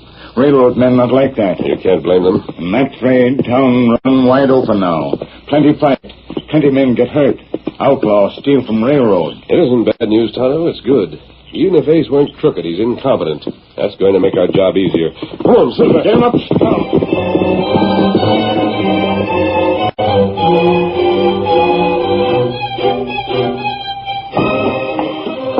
Just take a seat anywhere, Sheriff. What? Oh, yeah. I'm not used to the new title. Now, the reason I've asked you to come over to the bank tonight is so that you can see for yourself how much we need in the way of protection. Uh-huh. This building was never meant for a bank. And you'd be amazed at the amount of money we have here. Is that so? It's because of the railroad, naturally. Now, I want a deputy on duty here day and night. If necessary, we'll pay a salary. Where do you keep all this money? And that safe over there? Most of it. Why isn't it locked? Oh, I was just checking it over when you arrived. Uh-huh. I don't mind telling you that I'm worried. A masked man riding into town in broad daylight. It's disgraceful, somebody at the door. That must be Roger Manning. Don't forget, I wasn't sheriff this morning. Don't make a sound. Up with your hands. What the? Inside, huh? Sheriff, it's the masked man. Get him. Oh. Keep him covered, Tonto. We'll get out of here fast now. That's right. Have the safes open. This will be enough. There's $50,000 in that bag. We'll take your word for it. Adios, gentlemen. It's been a pleasure.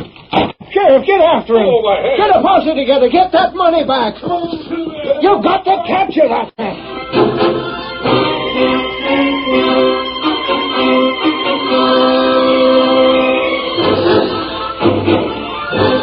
Lone Ranger and Tonto made good their escape. The posse that started after them lost the trail less than 5 miles from town. But when Ace returned, he appointed 20 new deputies to guard against another holdup. They roamed the main street throughout the next day and the following night. And yet, when morning came again... Sheriff! Morning, Saul. He's done it again. What's that? The back window to McNamara's store is wide open. So's the safe, and it's empty.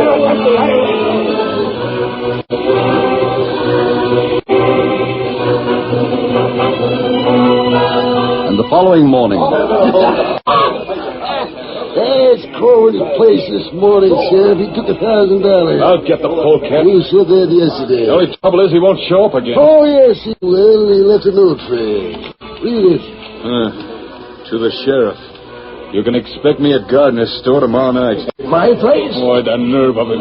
I'll have the store surrounded. I'll have 20 men there, 50. Careful, Ace. It might be a trick. I'll deputize every man in town. If he sets foot in it tonight, he'll never leave it alive.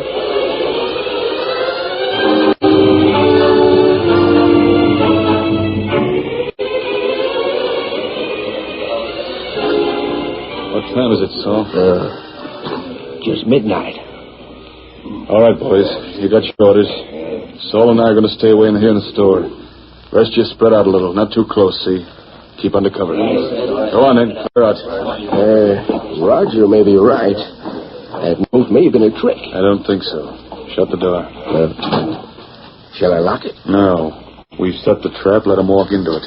We don't want the lamp, do we? Hey, wait a minute. I heard something behind the counter. One of the boys. You. What are you doing back there? I'm taking the money out of the safe. I never saw him before. You know what? Who are you, anyway? Who told you to do that? This is what I came for. Hayes, I recognize his voice. Only he isn't wearing a mask tonight. Just a disguise, Saul. Boy, you careful, you're covered. How'd you get in here? I walked in with your men. It's a good thing there were so many of them. You ducked down behind the counter Found the safe was open, right. Now just stay right where you are.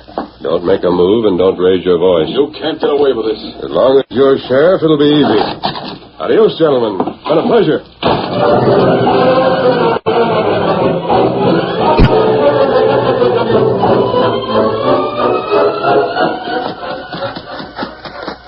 Did you make it? Yes, I got the money here. Time for you to show up, Bob. Right. Hurry before they get the posse rounded up. Get up there. Steady, boy. You ride back to camp and leave this money to the rest of them. Come on, Silver.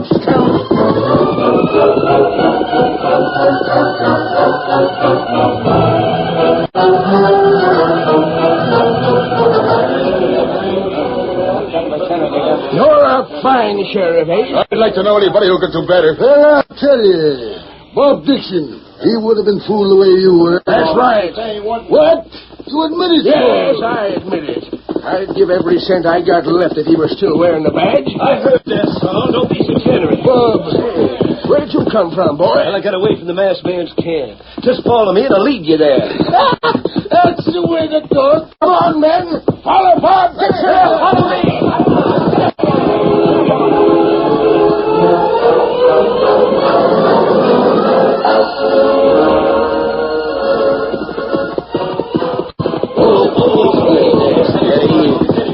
Here's the camp. Right over there by that rock is where you'll find the money. Who's the best man? He's got away again. Oh, no, he hasn't. Here he comes through the woods. Don't any of you slap leather. That's the Lone Ranger. Lone Ranger? Have you gone loco? Lone Ranger, an outlaw? No, he's no more of an outlaw than I am. Steady, Silver. Steady, boy. That's the same hombre. He's the one that took the $50,000 from the bank. I admit it. But you have the money back now. There's no harm done, is there? Well, no, but if you're the Lone Ranger, what was the idea? The idea was to convince you, Saul, and everybody liked you, that you were wrong. You need Bob Dixon, and it doesn't make any difference where he comes from. It's time you forgot your prejudice because you're all Americans. You're all fighting toward a common goal.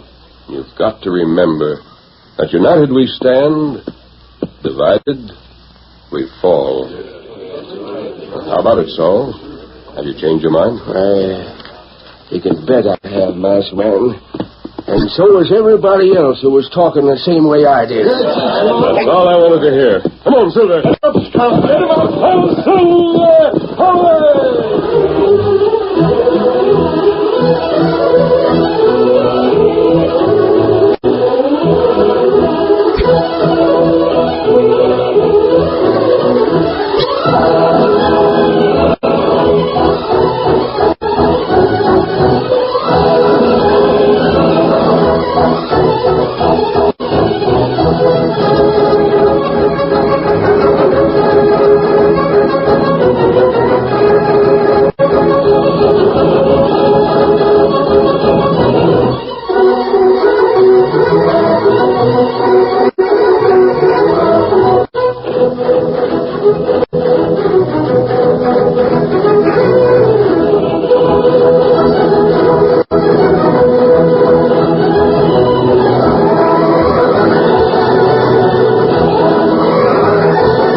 story you have just heard is a copyrighted feature of the Lone Ranger Incorporated. This program comes to you by electrical transcription. The Treasury Star Parade. With Frederick March, Janet Gaynor, Frank Parker, Mary Jane Walsh, Jerry Cooper, Al Goodman and his orchestra and chorus in a song to the people. Wake up, America, it's late.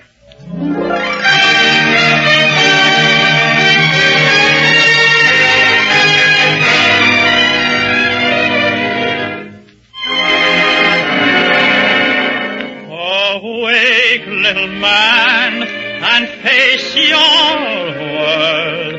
The world your hands once freed.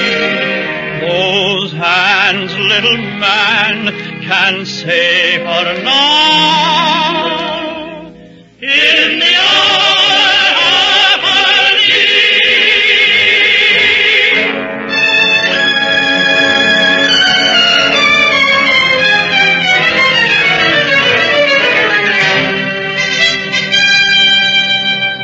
This nation needs to awaken to the full gravity of the peril that confronts it.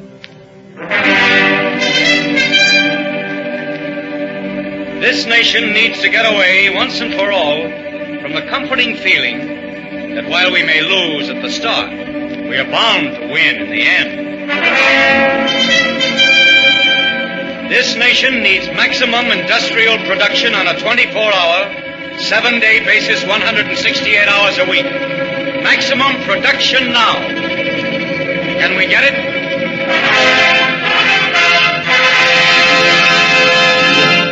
Well, can we?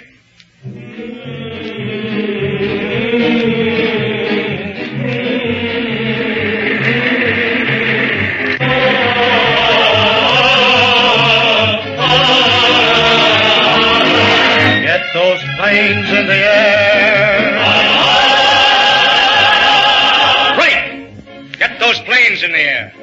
But not while we hear these voices. Give me higher wages. Give me less work. More money. More overtime. More shot. Get those planes in the air.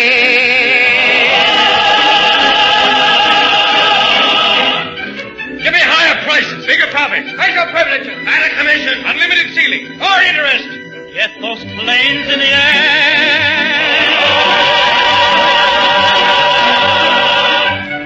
Give me pensions. Give me patronage. Appropriation. Post offices. Canals. Gravy. Higher prices. More money. More. Stop! In the name of America, is this our answer? Do these voices speak for us? They spoke for France. Proud, beautiful, sleeping France. Her slumber wasn't peaceful, yet she slept. She overslept. And when she woke, there was no sleep left for her anywhere in the world.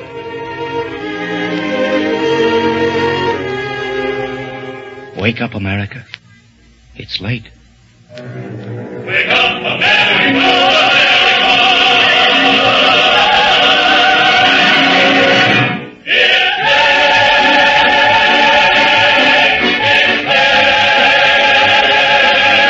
Get those planes in the air. Get them there by the thousands, Mr. Jones. Get those wheels rolling over the ground. Get them there by the millions, Mr. Brown. Get those ships sailing over the ocean. And those guns watching over the sea. 'Cause I've got the notion that it's not the ocean it used to be. Get those boys into camp. They'll be there with a song in their heart. But they're counting on you, Mr. Jones. They're depending on you, Mr. Brown. 'Cause we know what to do, and we know we can do it if we get what it takes to do it. Give us ships by the hundreds, give us planes by the thousands, and for God's sake, hurry, Mr. Smith. Man in the mountain to sailing and prayer in the sea. Off to your office and back to your factory. We need your heart. We need your heart. Of America. We need them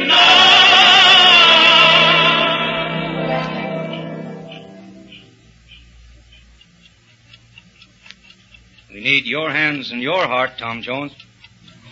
Sorry. I didn't mean to disturb you. You're still sleeping, aren't you?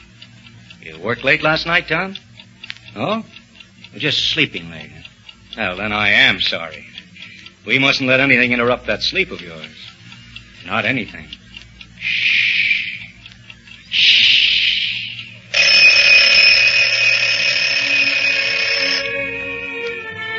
Tom, time to wake up, Tom.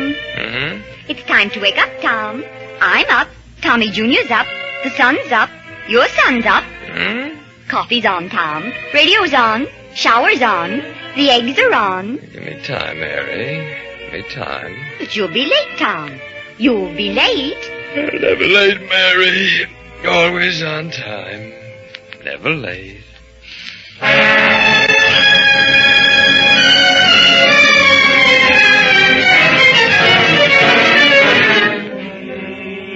Never late, Tom Jones. Never late. I should laugh if I could laugh. Never late, you say. Always on time. In all those places you work. Thomas Jones. The farm, the factory, the skyscraper, the subway, the army, the navy, the Congress. Always on time, eh? On time, then, at Pearl Harbor?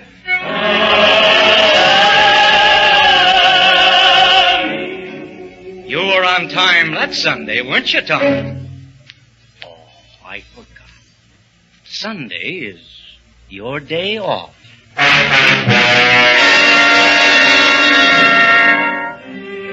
Guam, Midway, Wake, Mindanao, Davao, Hong Kong, Luzon, Manila. On your day off, Tom, before you'd even learn to pronounce them, they all, one by one, disappeared.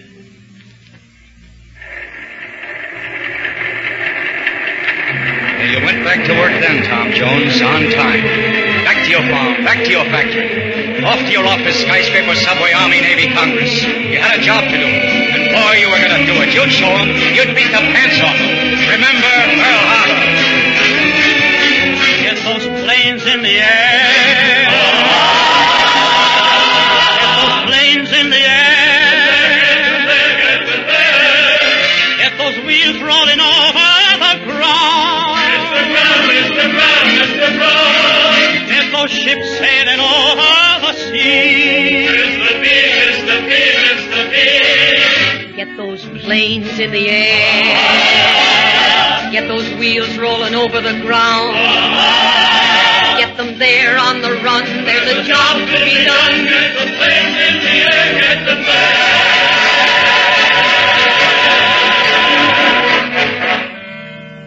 And then, somehow, things got back to normal. Give me higher prices, bigger crop benefits, more government bounties. Give me more freedom of movement, more rope, less red tape, Bill of Rights. Give me more social service, more recreation, more culture cultivation clubs. Listen, Tom. Listen to him go. Back at the old standard. The boondogglers, the spellbinders, the pension planners, the time killers. Business as usual. Only this time, they're killing more than time.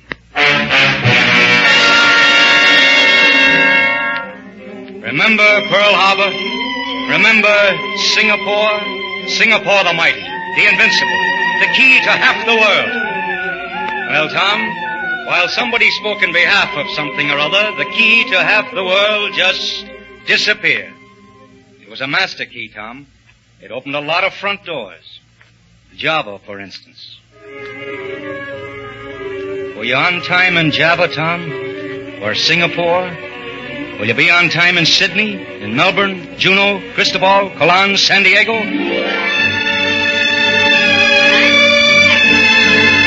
Will you be late for Portland, Tom?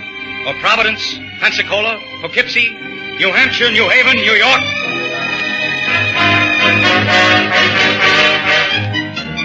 Speaking on behalf of someone, give me something. Speaking on behalf of anyone, give me anything. Speaking on behalf of everyone, give me everything.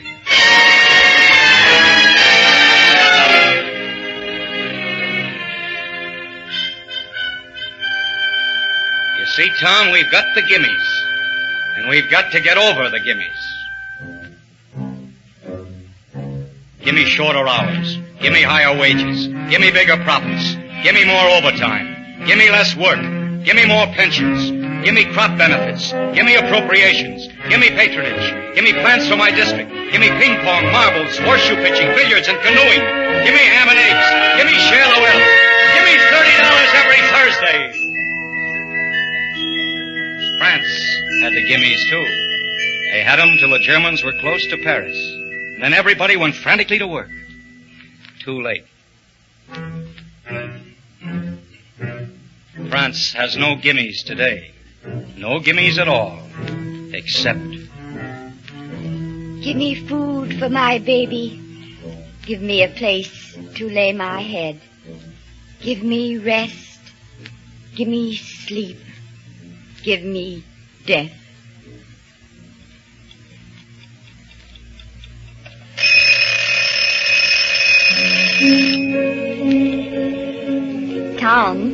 Tom, it's Mary, Tom. You must wake up. It's late. You really will be late, Tom. Oh, Mary, I'm not asleep. I just had a bad dream. I shan't be late. Before God, I shall never be late again. I'm awake. This time for good. I'm awake, Mary. Wide awake.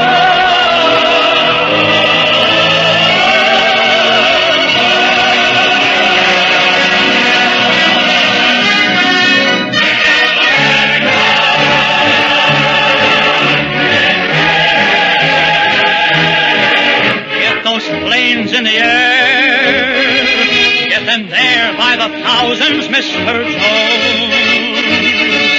Get those wheels rolling over the ground, get them there by the millions, Mr. Brown. Get those ships rolling over the ocean, and those guns watching over the sea. 'Cause I've got a notion that it's not the ocean, it's you. It's not the ocean that it once was. Those boys in the camp, we'll be there with a song in our heart.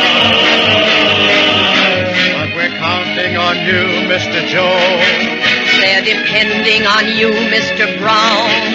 But we know what to do, and we know we can do it if we can try to things to do it with. Give us ships by the hundreds, give us planes by the thousands, and for your sake, hurry. For my sake, hurry. For God's sake, hurry.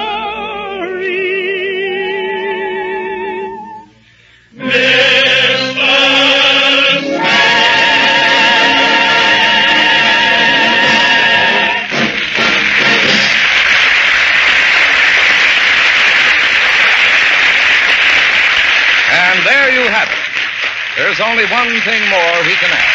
Buy defense bonds and stamps. It's your way of investing in America. It's your country.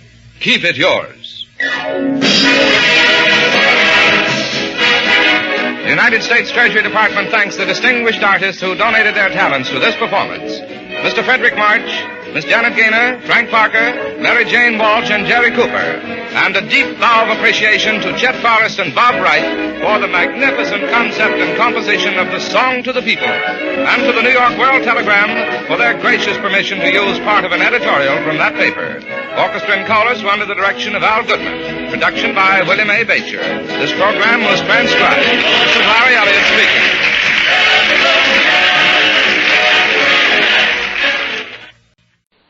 And now, in cooperation with police and federal law enforcement departments throughout the United States, Waterman's Pens and Waterman's Ink present Gangbusters.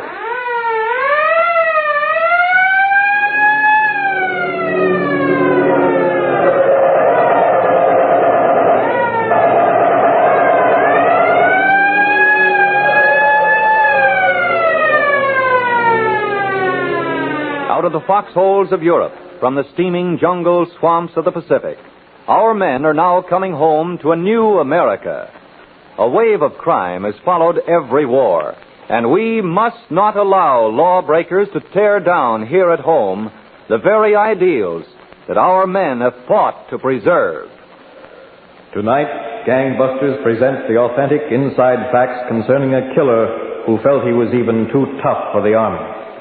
And so Louis J. Valentine, who has just resigned as commissioner of the largest police department in the world, takes over to interview by proxy Chief A.S. Harper, Chief of Police of Amarillo, Texas. Commissioner Valentine. Chief Harper, I believe that one of the surest ways to combat crime is to expose it. Now we would like to have you rip this case wide open tonight. Well, Commissioner Valentine, I'd like to start back in October 1942 at 10:30 in the evening. A small-time gangster, Doc Rickett, was sitting with his girlfriend in a fashionable Cincinnati nightclub.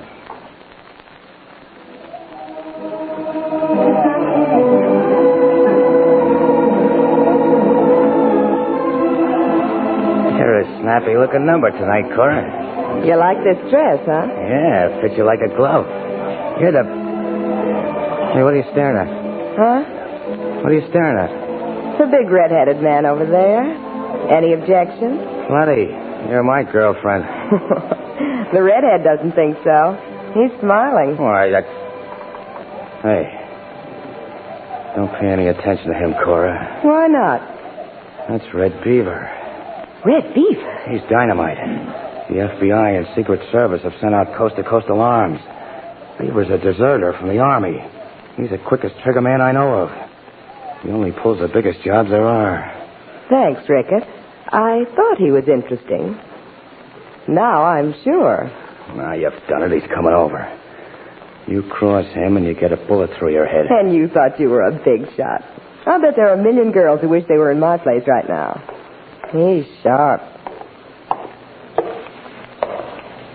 Hello, pretty legs. How about a little dance? Lay off, Beaver. She's my girl. So you know who I am, huh, Rickett? Sure. I spotted your red hair. I'm no Sunday school teacher myself. I blow around. How'd you know my name? When I spotted good-looking here, I asked a few questions about who she was with. What's your take, sugar? Cora Weston. You've got what it takes, Cora. Move over. I'll sit down. I told you, Beaver. Cora's my girl. Sure, I had you. You know, Rickett, I think I could use you. Maybe put you up in a big dough. Yeah? Yeah, I could use a smart guy right now in my business. What kind of business, Beaver? The entertainment business. Yeah? Sure, I like to entertain. Let's see, we'll start with a little Halloween party. A Halloween party? Where? In the Avondale branch of the Second National Bank. Oh, I get it. Uh-huh. Halloween. You know, sweep the bank clean with the witch's broom. Suppose you take a walk for a couple of minutes, Rickett. I want a little board of directors meeting here with Cora. Well, Graham. Okay, I'll get a drink at the bar, and then I'll be back. Smooth, honey. You're plenty smooth. You're kind of sugar-coated yourself, Beaver. Believe in holidays, Cora? I guess so. Why? Today's Columbus Day. Remember, Columbus discovered America and moved in. So I'm taking a tip from him. I just discovered you, so I'm going to do like him.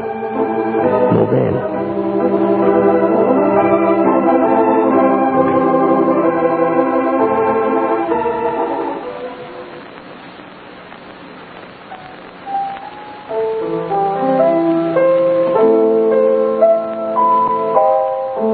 This ain't bad, Cora.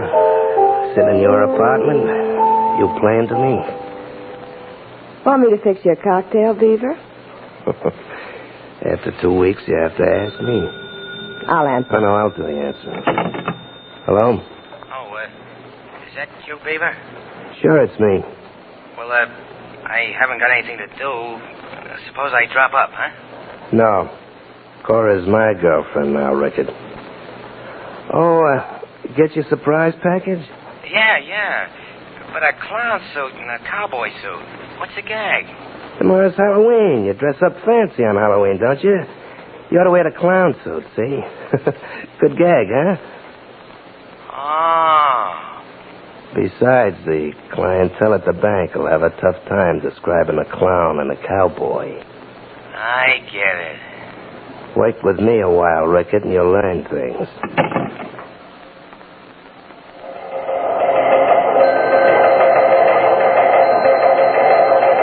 Attention, all police. Avondale branch of the Second National Bank just robbed of $7,000 by two men in Halloween costumes. One dressed as a cowboy, one as a clown. Approach with caution. These men are heavily armed. That's all. Well, Agent Hurley, we'll put that warning on every teletype through the state. We at the FBI appreciate your cooperation, Captain Morse. The bandit's stunt of dressing in Halloween costumes was a touch of genius. Nobody can seem to identify them. But I've always noticed that when a man gets money easily, he spends it easily. So, as just one possible trap, I sent out an alert to nightclubs, bars, racetracks, and pool rooms to watch for men who seem to be spending money too freely. Good. Perfect. I never guessed they're spending a little too much money is what we're waiting for.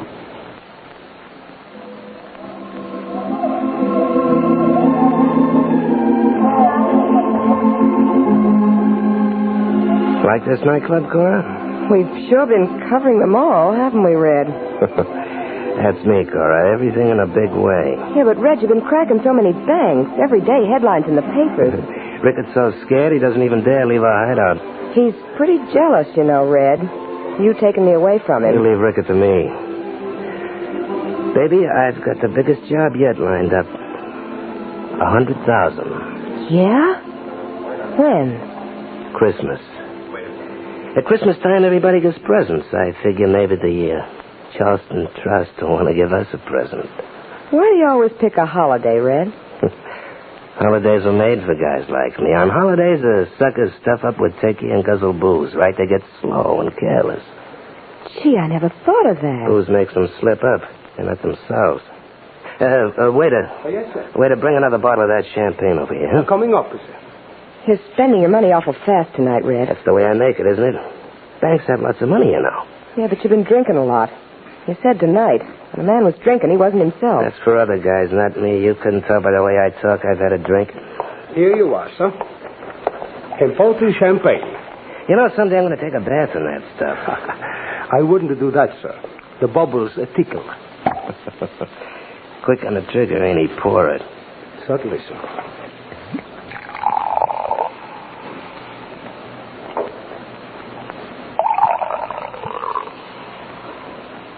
Anything else, sir? No. Here. Buy yourself a house for Christmas. Yeah, take it. Thank you, sir. Yes. Thank you, sir. Thank you.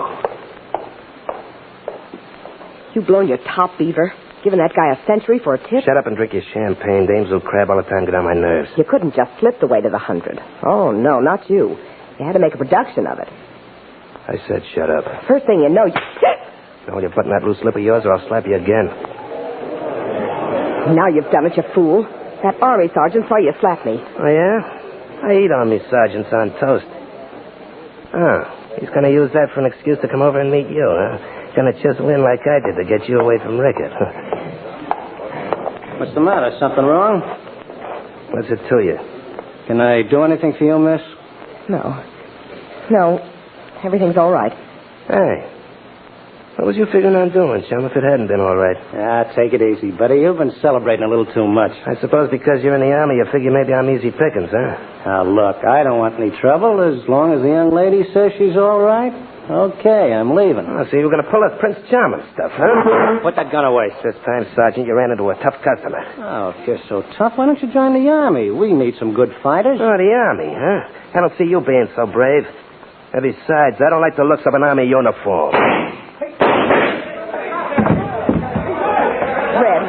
Red, follow me. We gotta get out of here.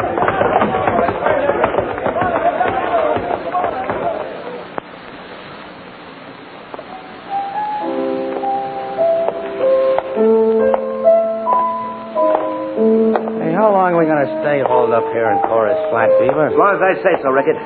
Stop playing that piano, Cora. Sit down, Beaver. You're driving us nuts with that water. Shut up. If it wasn't for your nagging, this wouldn't have happened. Can you beat that? Red gets a snootful, blows his top, shoots an army sergeant, then tries to pin the rap on me. You hadn't ought to be so quick with that rod, Beaver. You going to start telling me how to operate? Oh, no, it ain't Killing that. comes pretty easy to me, Rickett. I'd remember that if I were you. The same goes for you, Cora. What's that? It ain't a woodpecker. See what it is, Cora. Open up in there. Cops. Stall them. Give us a chance to get out the back window onto the fire escape. If it's the cops, I'll blast them from there. Open up or we'll break in the door. Take your time, boys. Take your time.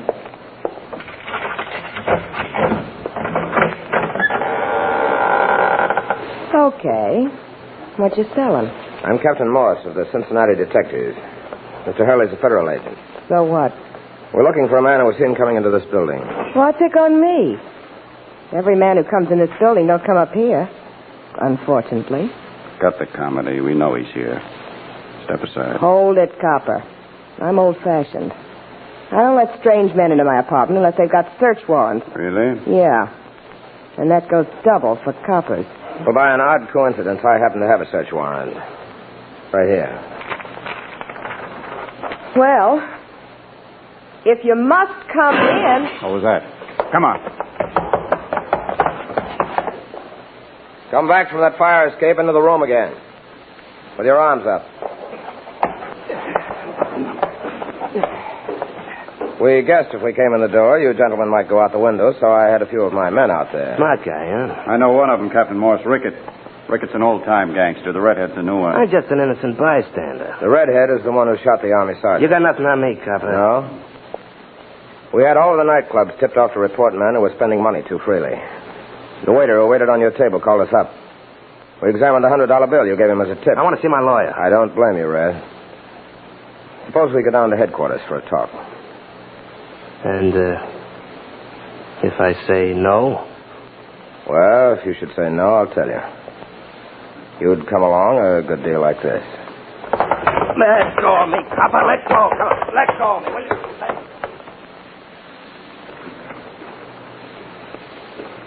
So Red Beaver started moving fast, Chief Hopper. Yes, Commissioner. Red Beaver didn't know what had struck him till he was safe behind bars. But the crime history of Red Beaver had not yet reached its peak. Tonight marks the first broadcast in this L.E. Waterman Company presentation of Gangbusters. And we're proud to have been able to select as chief investigator and commentator for these programs a man who has been a police officer for almost half a century and who last midnight resigned after 11 years as police commissioner of the New York City Police Department. Louis J. Valentine, as head of the largest police force in the world, has made contacts with and influenced police procedure on a nationwide scale. Federal, state, and local police departments throughout the country know and respect Commissioner Valentine as being in the forefront of our constant war against crime. Gangbusters and the L.E. Waterman Company are proud that Commissioner Louis J. Valentine will act as chief investigator on these factual cases. Well, Commissioner Valentine, how does it feel to be facing a microphone? Frankly, Mr. Gardner, it's harder to face than a gangster with a gun. But the L.E. Waterman Company has provided me with an opportunity to do something I've wanted to do for a long time. To me, Gangbusters, which names names and states facts, is the ideal way to prove the folly of crime to those who might otherwise be led astray.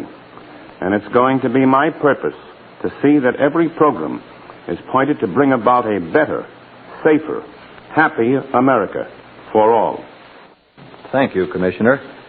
And now, in recognition of your never-ending fight against crime, the L.E. Waterman Company makes the year's first network presentation of its Waterman's Deluxe Pen and Pencil gift set to you, Commissioner. Thank you, Mr. Gardner. It certainly is beautiful. But I already have a Waterman set, one that was presented to me when I became a captain of police in this department 19 years ago. And I'd rather miss one of Mrs. Valentine's home meals than lose that set. Well, Commissioner, I don't blame you. But we do want you to have this newest model Waterman's. Thanks, Mr. Gardner. I accept it gratefully. And I'll use them both. And now, Commissioner Valentine, back to the case of Red Beaver. Chief Hopper, Red Beaver was in the Cincinnati prison. Yes, Commissioner Valentine. And it was 16 minutes before 9 on the evening of February 12th. Red Beaver lay sprawled in his bunk, watching water pouring from his wash basin to the cell floor. Finally, he walked over to the bars separating him from Doc Ricketts' cell.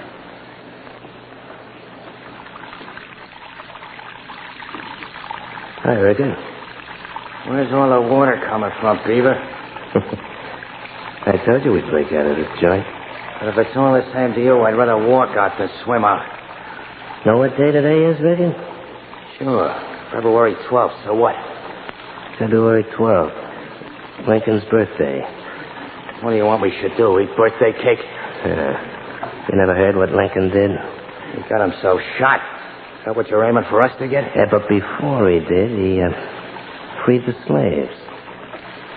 So? Today's Lincoln's birthday, so we'll do like him. We'll free the slaves. Us included. Just like that, huh? How? Plug up your basin and let the water run on the floor. Why? Yours is running plenty. You're going to start raising fish in there? Do like I say. Okay.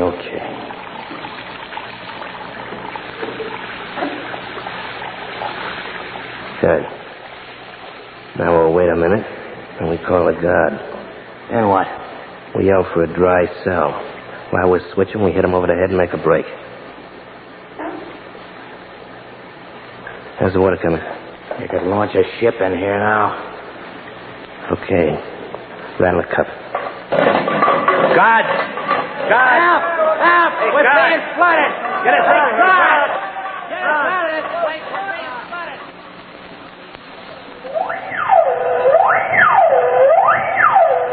Attention, Cincinnati police. Escaping prisoners Red Beaver and Doc Rickett have just held up the Second National Bank and are escaping. Green, 1940 Chrysler sedan, license number 293-348. That is all. To Kansas City Police.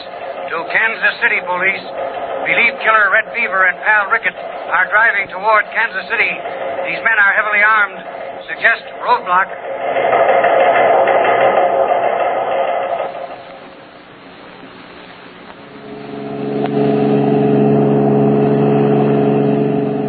I can't stand this strain much longer, Beaver. I'm cranking. Don't worry, we'll be all right here in Kansas City. The whole country's looking for us. I always do things in a big way, Rickett. But I tell you, Kansas City's safe. I got it all figured out. Roadblock up ahead. Where those rotten coppers are. Coppers all over the place. I'll run over them. I'll kill them. Hold on.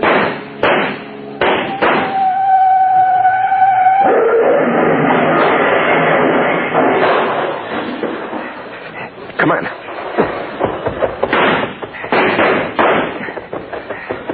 I'm all in.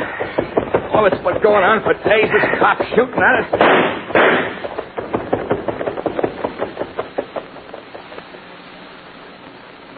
Kansas City, FBI, Washington. Doc Rickett, companion of Red Beaver, was found hiding in cellar in Kansas City. Rickett is now under arrest.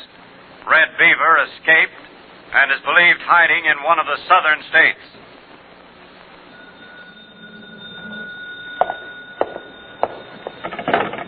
Hello? Hello, Edward? Who? Oh, yeah, sure. This is Edwards. That you, Helen? Sure. Yeah. Wait a minute. Let me sit down, huh? You tired? I'm just not used to this Texas weather yet. How do you like it here in Amarillo? Well, that depends upon how well you like me, baby. But I haven't seen you very often. I'll see you tonight. All right. Sure, we'll go to a club. Wait a minute. What's the matter? Hold it. Can you beat that? Huh? What's the matter? Two women out in the street. They bump cars. Are they mad? Uh-oh. Look, the little one's shoving the big one around. No, the big one, she won't take it. Wow. What happened? The little one gives the big one a slap. Uh-oh, the cop's seen him. Hey, this is a grandstand seat. Hey, they're looking up here at the window. They can see me laughing at them. Say, you're as good as a radio fight announcer. The cop's walking across the sidewalk toward my window here. This is a laugh. Why? If you only knew, sister. Hey, mister, you saw these two women bump cars, didn't you? Sure, I seen them, officer. I was looking right out the window here. Which one was at fault? No, you don't. You don't get me between two dames, especially those dames. If one of them was cute, it might be different. Hello? Wait a minute, baby. I'm talking to the cop here. Well, I guess I have to take him up to the station house. Will you come up with me and tell what you saw? Now, wait a minute. I'm not going... Okay. Okay, sure, I'll go with you. I'd be much obliged if you would. Sure I will. Hello, Sugar. I'll call you back later. All right, Edward. I gotta go see justice done. Well, copper, lead the way. I'll put on my hat and be right with you. This is the gentleman I was telling you about, Captain Kirkman. He was sitting in the window and saw the two women bump fenders. Oh, I appreciate your coming up to the station, huh? That's all right. What's your name? Jack Edwards. Oh, I'm Captain Kirkman, and this is Captain King. I'm glad to meet you. Oh, sit down, Mr. Edwards. You got a pretty good police station here at Amarillo, haven't you? Oh, it serves its purpose. You a stranger in Amarillo? I've been here a couple of months. You want me to tell you about those two women bumping cars, huh? Yes, but you don't happen to know a man by the name of Red Beaver, do you? Who? Red Beaver. He's an escaped convict and a killer. No, I never heard of him. What do you ask me? I was just wondering, Red, that's all. Call me Red. My name ain't Red. It's Jack Edwards. Oh, I see. Here. There's a wanted circular for Red Beaver for desertion from the Army and killing an Army sergeant. No, I don't know what you're talking about. The detectives standing back to you all have their guns out, Red. No, I didn't kill nobody. It wasn't me. I didn't kill him. What a sucker I am. Yes, you are. All police officers have been on the lookout for you. Think of me ending up here. For them two dames to bump their cars, I could bump them off. Didn't figure it might be a little plant to get you up here without any shooting. And I thought I was smart. Me, Red Beaver, being took in by this one-horse joint. I didn't kill that guy, though. We'll leave that to the United States Army, Beaver. They're asking for you. No, look, I'll do anything. I'll tell you anything you want to know, but don't let the Army get a hold of me. Don't let the Army get a hold of me, please.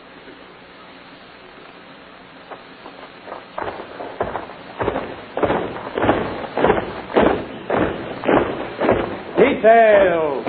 Up. Harry Red Beaver, as convicted by a court-martial at Fort Sill, you will, on this morning of September 26, 1944, be hanged by the neck until dead.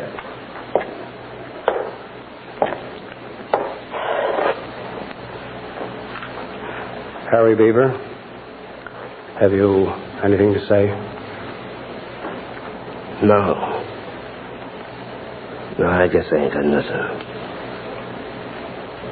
May God rest your soul.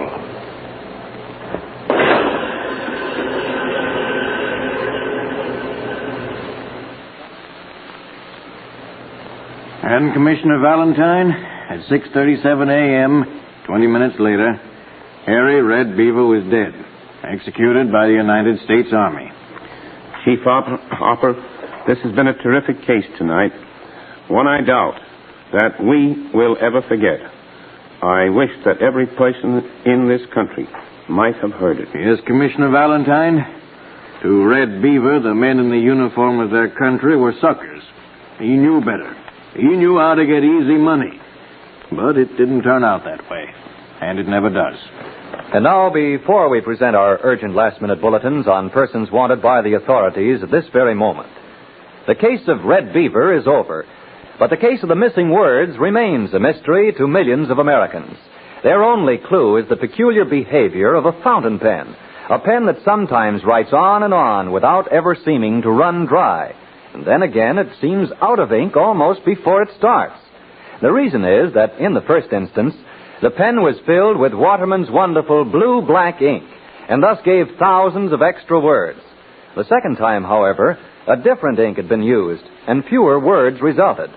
This tremendous difference, ladies and gentlemen, is because Waterman's blue-black is all ink, true ink. No solvents, no added chemicals, no dilution. That's why, by actual test, Waterman's blue-black ink gives you up to 6,500 more words per filling. Think of it. Up to 6,500 more words per filling than other inks tested. Now you can cut those messy pen-filling chores perhaps in half. Now you can write steadily for hour after hour after hour without pausing to refill your pen. And all you have to do is to make every filling a Waterman's filling. Yes, you can solve your own case of the missing words forever with Waterman's blue-black ink. And remember, Waterman's ink is also available in 7 other pleasing and distinctive colors. All come in the convenient tip-fill bottle. Each only 10 cents. Now, Gangbusters Nationwide Clues. Chief R.F. Worstner, Dayton, Ohio Police Department, announces a reward of $8,500 is being offered for return of 2.5-year-old baby Ronald Thompson and conviction of his kidnapper. Here is description given Gangbusters by Dayton police of alleged kidnapper. Woman known as Mary Wilkie, 40 to 45 years old, 5 feet 6 inches, about 150 pounds, ruddy complexion, reddish-brown hair, believed hennet, brushed back and up, speaks with slight accent, possibly southern or eastern, pleasing personality, renew vigilance for this woman, reward now offered by Dayton, Ohio Police, $8,500. From Denver, Colorado Police, urgent bulletin concerning suspect wanted for questioning in connection with murder of J.A. Richardson, that city.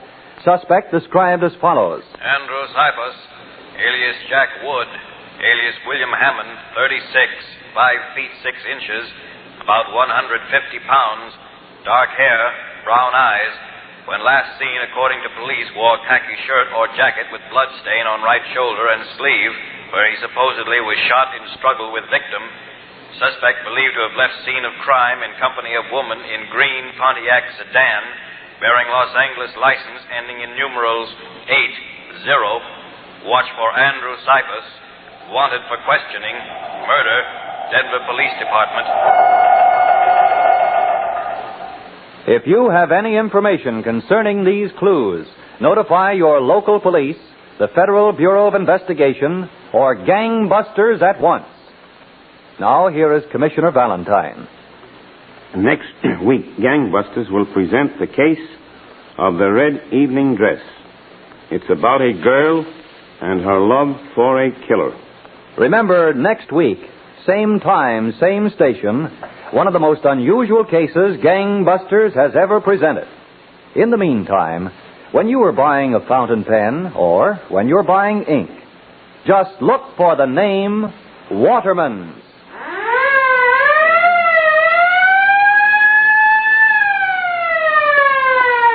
Gangbusters Factual Case Histories is a Phillips H. Lord production. This is ABC, the American Broadcasting Company.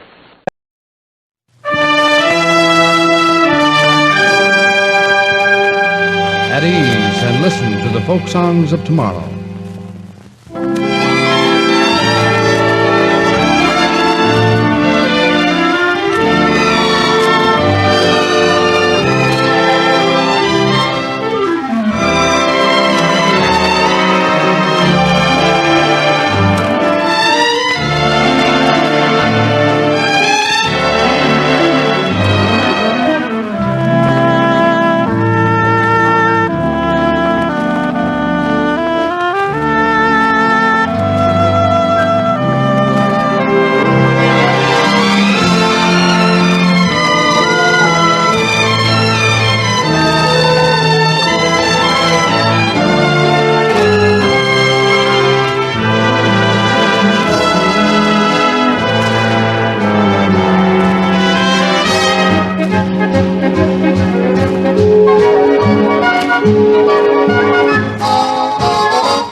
I'm forever blowing bubbles,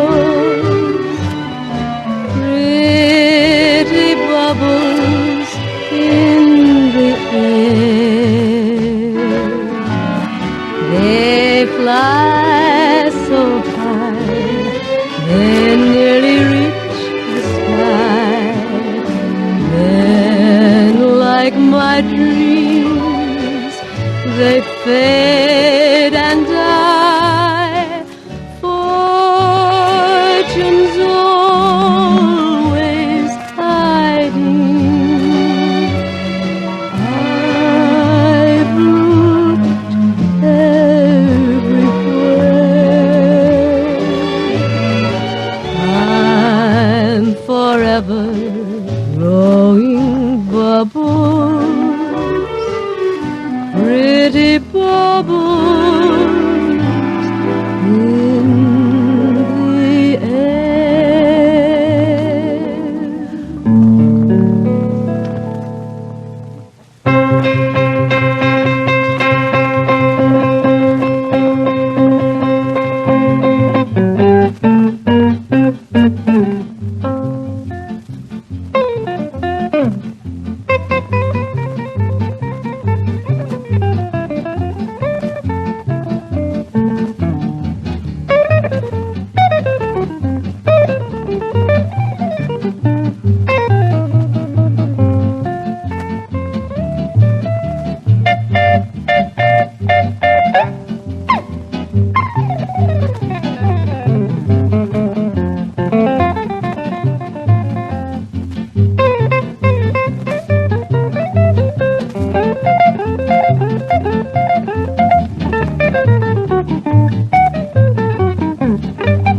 Your curly hair are in a class beyond compare. You're the loveliest thing that one can see. And when I tell them, and I certainly am going to tell them, that you're the man whose wife one day I'll be, they'll never believe me. They'll never believe me that from this great big world you've chosen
Today's program in the series At Ease brought you I'll See You Again, She Didn't Say Yes, She Didn't Say No, Smile Darnya, Smile, I'm Forever Blowing Bubbles, Avalon, Aus Kindinster Yaya, I'm Always Chasing Rainbows, They Didn't Believe Me, For Me and My Gal, I've Got the Right to Sing the Blues, and Everything I Have Is Yours. The Armed Forces Radio Orchestra is under the direction of Captain Walter Schumann. Your soloist was Martha Mears. Les Paul on the electric guitar. This is the Armed Forces Radio Service.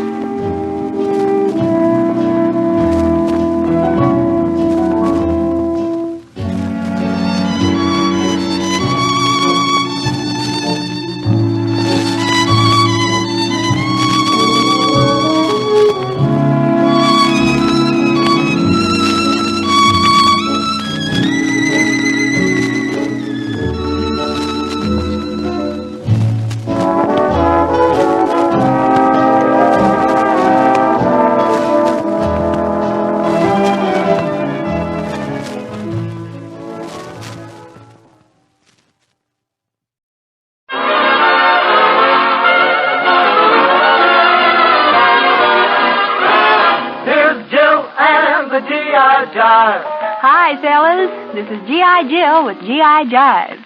I don't know what time it is where you are, but here it's time to roll out the old AEF jukebox and start her spinning, sending out tunes to you men everywhere. With the music making in the hands of Lionel Hampton, Harry James, Tommy Dorsey, and Bunny Berrigan. And first off, one of the Berrigan classics, High Society.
A new record on me.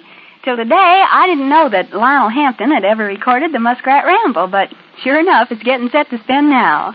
With a few special turns to Sergeant Becker Shuck at APO 72, and of course to all you Lionel Hampton men. Playing with a Hamp are a group of the best musicians, so get on the beam, fellas, with the Muskrat Ramble.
Jive, fellas. You name 'em, we play 'em. And this is a gal that comes around, Jill, with 2 down and 2 to go. Before the next tune, a brief word about letters. If you think of it, why, mention the name of your hometown when you write. If you do, I get a chance to give it a plug when I play your request, and for all you know, there's a guy from your hometown right around the corner from you, so mention it if you think of it, huh? Yep, same address, Jill, care of G.I. Jive, Armed Forces Radio, Los Angeles, USA. Now, the next tune, and about 50 requests for it, which means I can't possibly call them off, but you fellas that asked for Stardust, here it is, Tommy Dorsey is the band. Sometimes I wonder why I spend the lonely night dreaming of a song. The melody haunts my reverie, and I am once again with you. When our love was new, and each kiss an inspiration. Oh, but that was long ago, and now my consolation is in the saddest of a song. And beside a garden wall, when the stars were bright, you were in my arms.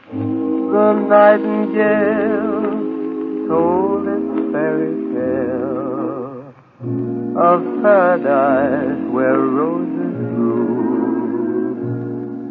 Though I dream in vain, in my heart it always will remain.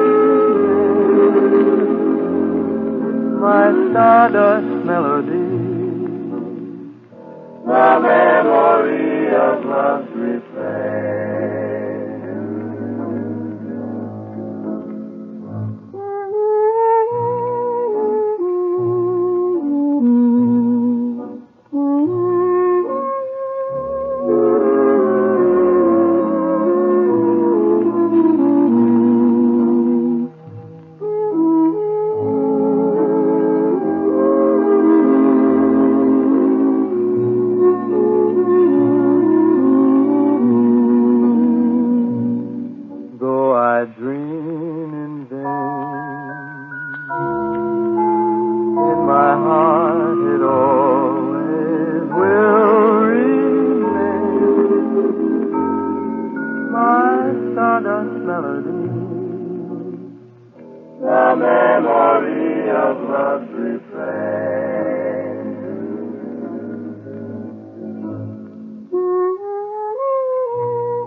home stretch, and time to holler for Paul Walsh and the crew of a certain gasoline tanker, and Corporal Collins Foster Jr. at APO 324. Their letters dealt with Harry James, and here's that great James band with Strictly Instrumental.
Well, how about that?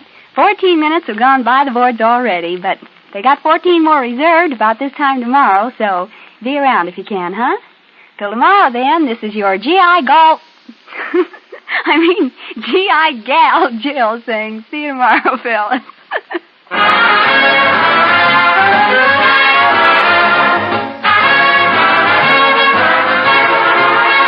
This is the Armed Forces Radio Service.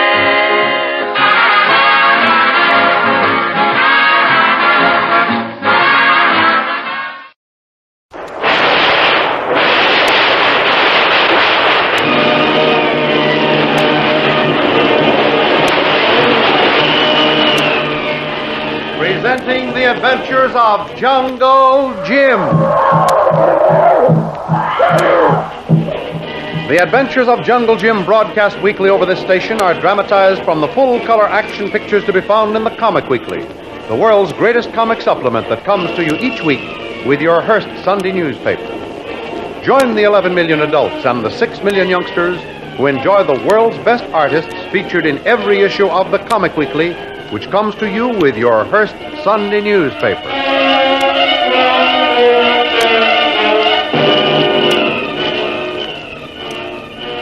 Jim, heading for the Orient, discovered the spy, Hacker O'Neill, in the act of using a flashlight to signal from the blacked-out steamer Albatross to a submarine not far from the Atlantic end of the Panama Canal.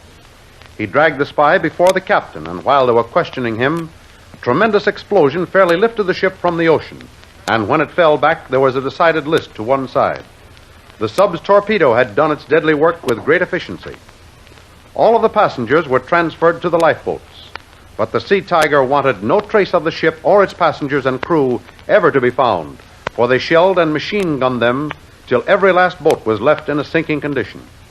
The morning sun found Jim and one member of the crew the only survivors, but a few minutes later the sailors slipped away from the wrecked spar. Curtis! Curtis! Curtis! Curtis! Oh, it's no use. It was done in. Something pulled him under. The water wouldn't turn red for no reason. Good heavens! Sharks! Oh, the poor fellow. Oh, the dirty rats on that sub did a complete job, all right. Seems like he and I were the only ones lucky enough to survive this long. Now there's only me left. Well, if I ever get to land, I'll fight those devils as long as I'm able to draw breath.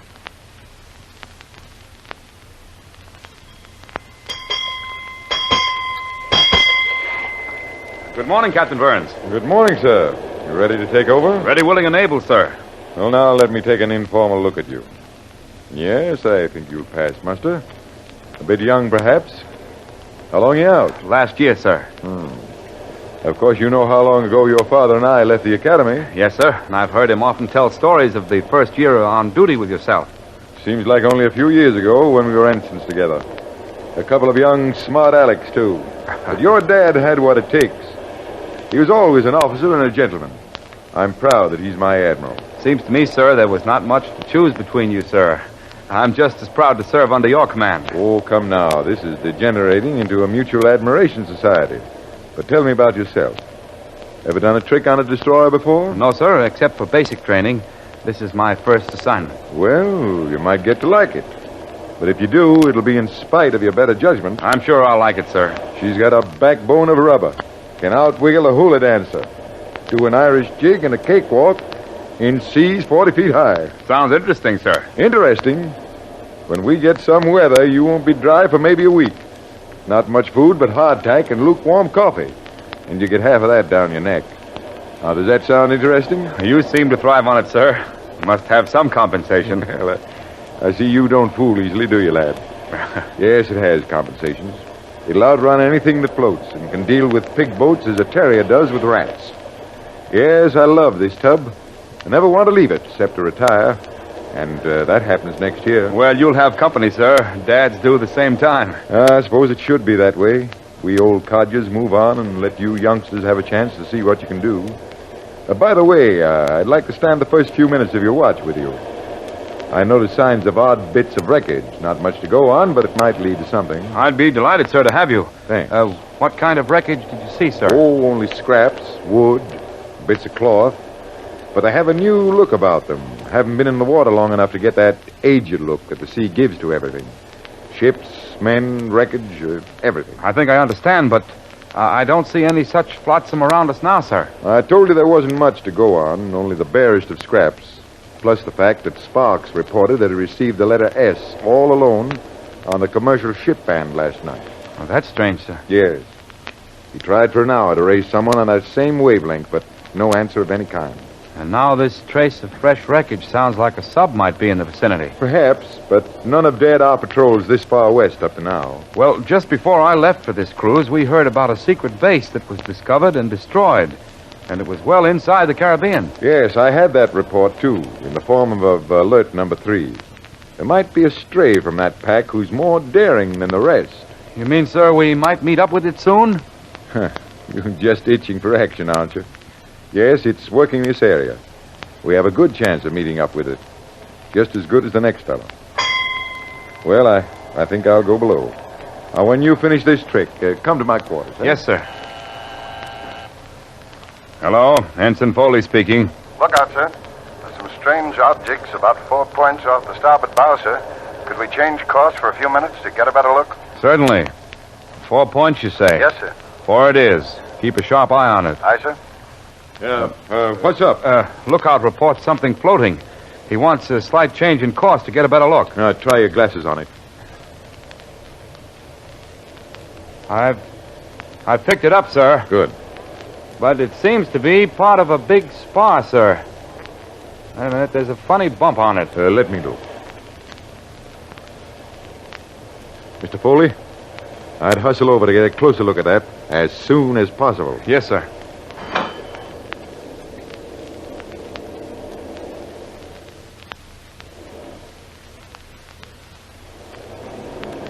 Yes, sir. It's a man, all right. Break out a boat. We'll pick him up. Boat station 3, launch and pick up shipwrecked survivor.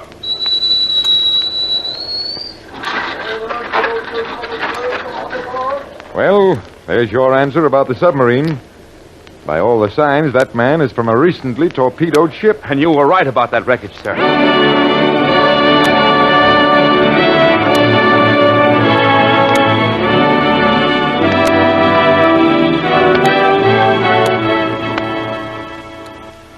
Well, Dr. Evans, what have we been able to do for him? All we could, sir. I hope it'll prove to be enough. What shape is he in?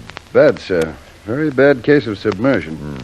He'd been in the water a minimum of 3 days, but there's a surprising heart action. Oh? Well, what do you mean? It's very strong and improving every minute. Really, I don't understand it. It doesn't surprise you that a human being is tenacious of life, does it? Oh, no, not that, but this one seemed to have been unconscious for almost 24 hours before we picked him up. From his condition, should have been dead of thirst, if not of exposure. When do you think he'll come to, Doctor? At the rate he's going, I'd say another hour. Should see him almost wide awake. All right. If he's ready to talk before then, call me. I'd like to get his story as soon as possible. No identification, eh? No, Captain. Just a bunch of keys and a few American coins. Not even a scrap of paper.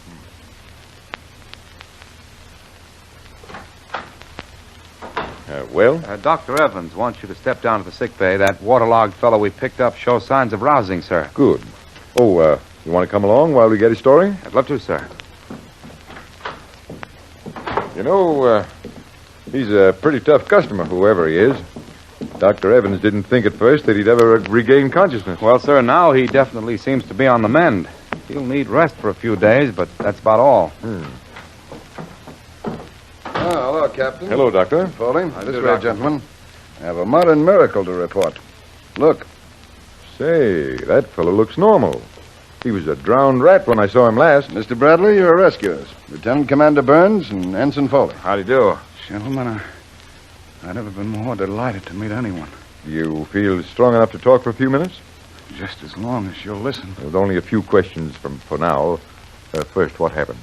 Steamship Albatross in Puerto Rico. Bound for Singapore. Torpedoed by a Hexa submarine. Torpedoed? How do you know? We had a spy aboard. I caught him signaling from our ship, which was traveling blacked out, and I just turned him into the captain when the torpedo struck. Our ship lasted only about 12 minutes. Could only use the port boats. This was too great to even launch rafts from the starboard. Well, how did you get so far away from the boats? Well, none left afloat. Dirty pirates shelled every lifeboat at point-blank range and then used machine guns. Guess I got away because I wasn't even in a boat. There's another chap and myself tied to that spar, but shark got him 2 days ago. They're inhuman, sir. I know, but don't worry. We'll find them all in time and teach them it doesn't pay. And say, I hope you'll leave a few for me. There's only one thing I want to do. Get well fast now. Take a crack at those enemies. Not only of our country, but of all mankind. I think you'll get all the chance you want, son, and soon. Thank you, Captain. Would you notify Colonel Barrett, Army Intelligence, Puerto Rico, that I'm safe and ready to take up any assignment he's willing to give me? Sign it, Jim Bradley. Colonel Barrett, G2 Army, Jim Bradley. Say, do they ever call you Jungle Jim? Well, yes, some of my friends do.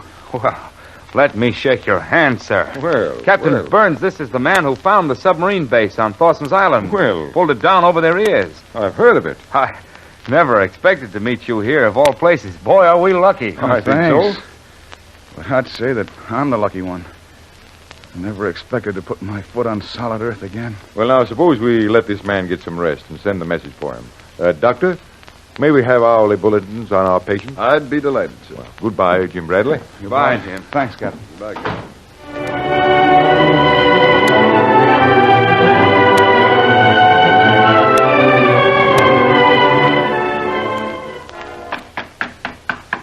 Come in. They're in for trouble with the crew, Captain. What kind of trouble? What do they want? It's the inaction, Herr Captain. They feel sure we'll be found out and bombed if we stay so close to the spot where the Albatross went down. Who is responsible for this ship? The crew or me, Herr Lieutenant? What? You, Herr Captain. Then it is I who will give the orders. And those Schweinhund, they can obey them. Tell them that. And anyone who does not want to obey, send them to me. There is still a lot of discipline left in my Luger pistol. Well, what are you waiting for? Come, speak up.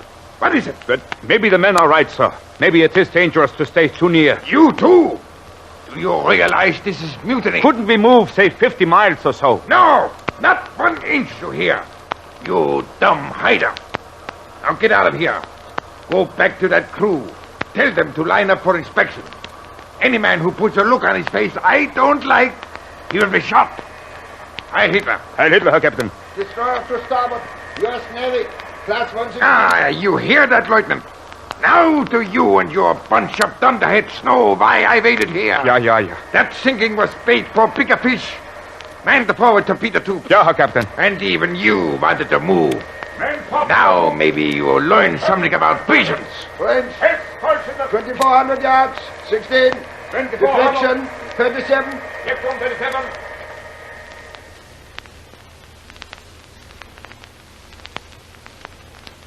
Well, how is the patient this afternoon? Tip-top, Captain. I'm only sorry I can't stay here in bed for a week.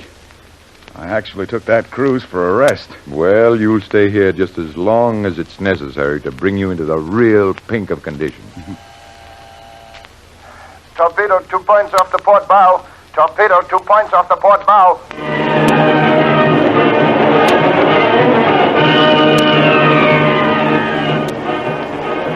Don't miss the next exciting episode of The Adventures of Jungle Jim.